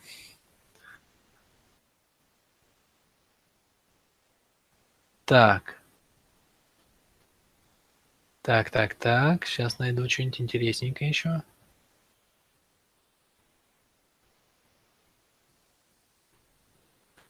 Вероника Лукьянова ощущает себя равноценно в чувствах, эмоциях, мыслях и смыслах. И спрашивает Вероника, возможно ли развитие зрительного и звукового вектора на одном уровне сознания? Ну, смотрите, само слово «сознание» – это уже не одинаково про звук и зрение. Потому что зрение – это не сознание, да? Зрительный вектор – это эмоции. Это эмоции, это чувства, это Это та энергия, это те кони, которые несут нас вперед. А сознание плюется, проклинает все на свете, еле поспевает и пытается бороться с этими эмоциями. Если страх, то пытается бороться со страхом. Если обида, то пытается бороться с обидой. Вот так это в зрительном и в анальном векторе. И, и это не так совершенно в звуковом. Звуковой вектор, он где-то там высоко, да.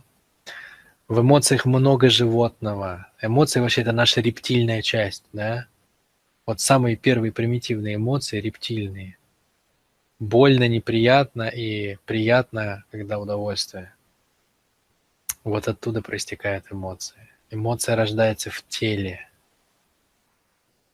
В теле очень примитивное сознание. Сознание тела называется инстинкт, рефлекс, да, вот такие вещи. Рептильный ум. Сознание звуковика – это осознанность, это ум человека. Поэтому, никак не поставить, да? Зрительный вектор никак не поставить на одну планку со звуковым. Но вот можно ли жить, например, в примерно одинаковой мере и в мыслях, и в эмоциях? Вот это да. Это да. То есть если взять 4 канала: тело, ощущения — первый канал, чувства, эмоции — второй, роли, цели, оценки, планы — третий и мысли, смыслы — четвертый, то в идеале наше внимание и должно быть либо распределено равномерно, либо легко переключаться в зависимости от задачи.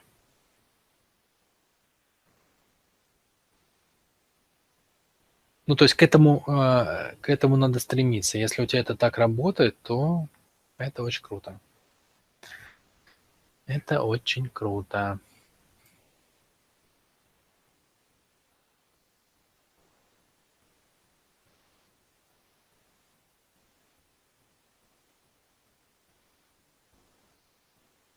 Были ли 3 гения, это в смысле, видимо, Чингисхан, Ленин и Толкачев, в хороших состояниях? Я бы не сказал я бы не назвал их состояния хорошими. У всех трех. У них были большие отклонения. Вот. Про Ленина там вообще всякие слухи ходят на тему писем к Зиновьеву, если вы понимаете, о чем я. Я не знаю, это правда или нет, может, слухи, там фальсификация какая-нибудь. Вот. Нет, я не думаю, что они были в хороших состояниях. Редко вообще, когда человек бывает в хороших состояниях. Понимаете, наши плохие состояния, они и даны нам были для того, чтобы мы нашли знания, как с ними справиться. Правильно? Потому что сам по себе человек редко когда умудряется с этим справиться. И поэтому, только начинается время, когда человек может нащупать хорошее состояние. Оно только-только приходит. Оно только-только вот проклевывается. Понимаете? Это наше будущее. Вы первые люди, которые можете эффективно справляться с плохими состояниями.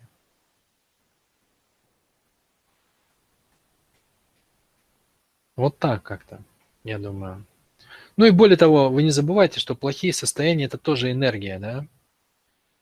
То есть можно же, мой самый любимый знаменитый пример — Стив Джобс, который умер от обиды на мать, да, от рака, но на родителей, да? На родителей. Не на мать, а на родителей. Но при этом он совершил офигенные вещи. Он совершил много и плохих вещей тоже. Он также поступил со своим ребенком, он также ее выгнал. И о чем очень жалел, что он как бы сделал с ней то же самое, что сделали родители с ним. Но при этом он сумел конвертировать эту энергию обиды, он не стал ни насильником, там, ни убийцей, никого не расчленил и не зарезал. Он реально он реально сделал эволюцию в своей области. И это офигенно. Мы поговорим про это. Вот мы про вот эти штуки, про многие поговорим на тренинге. И про то, какие люди, как бы, многих знаменитых людей затронем. Каким вектором, как, почему они сделали. И это будет выглядеть удивительно, безусловно. Я была до 30 лет кожно-оральной, потом ушла в звук. Как выйти из этого состояния? Денег надо заработать. Ну, давайте это будет последний вопрос, на который я отвечу. И мы будем завершаться на сегодня. Значит, как? Надо настроиться на состояние кожного вектора. Надо распробовать его кайф. Потому что в чем ошибка очень часто? Люди говорят, я не хочу вот это состояние, а хочу вот это вот. Хочу состояние про деньги. И пытаются как бы каким-то образом отмахаться отмахнуться, отбрехаться от того состояния, которое они не хотят. А делать надо не это совершенно. Надо взять и настроиться на то состояние, которое ты хочешь внутри себя раскрыть. Да? Нужно настроиться на правильный камертон. А правильный камертон есть в природе. Это кожный вектор. Это кожный вектор. Это человек, который рожден, чтобы зарабатывать деньги. Это человек, который рожден, чтобы побеждать. Это человек, который рожден, чтобы перемещать пространство, да, и зарабатывать на этом.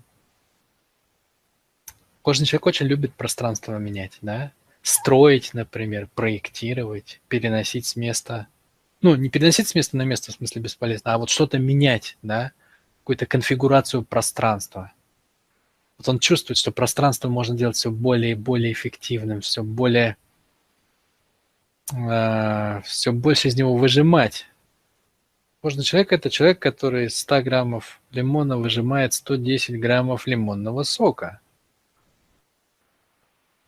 Поэтому, конечно, это он. Да? То есть надо взять и как бы настроиться на него, одеть на себя этот вот костюм кожного человека. Прочувствовать его удовольствие. И тогда ваше тело, душа, психика, они начнут сами переключаться. Сами переключаться начнут на нужное состояние. Ну и как бы тут же можно газку оральностью поддать, да, в деньги-то. И со звука тоже можно неплохо мыслей надоить интересных. Верно? Ну что, друзья, давайте заканчивать на этом наше мероприятие. Мы сегодня получили даже больше, чем хотели. Мы еще получили демонстрацию того, как системный подход не помогает некоторым людям найти себя, да, и выйти из фрустрации. Вот, мы разобрали с вами оральный вектор, мы подиагностировались. Я рассказал вам о самом крутом тренинге по векторам. Реально, я же смогу говорить это без стеснения, и я прям отвечаю за это, да. То есть то, что будет там, нету больше ни у кого, и никто не сможет это сделать в ближайшее время. Потому что эти состояния надо выносить в себе, в каждом векторе. Их надо прожить, чтобы вынуть не отклонения, которые везде, а именно то состояние, на которое стоит настраиваться, как на целевое, да. То есть на то зерно, которое является центральным драгоценным камнем в этом ожерелье. Приходите к нам на тренинг, это будет интересно, круто. Спасибо вам огромное за внимание, которое вы выделили в течение этих 3 дней. Я надеюсь, вам это понравилось. Я старался. Я не сделал мини-тренинг.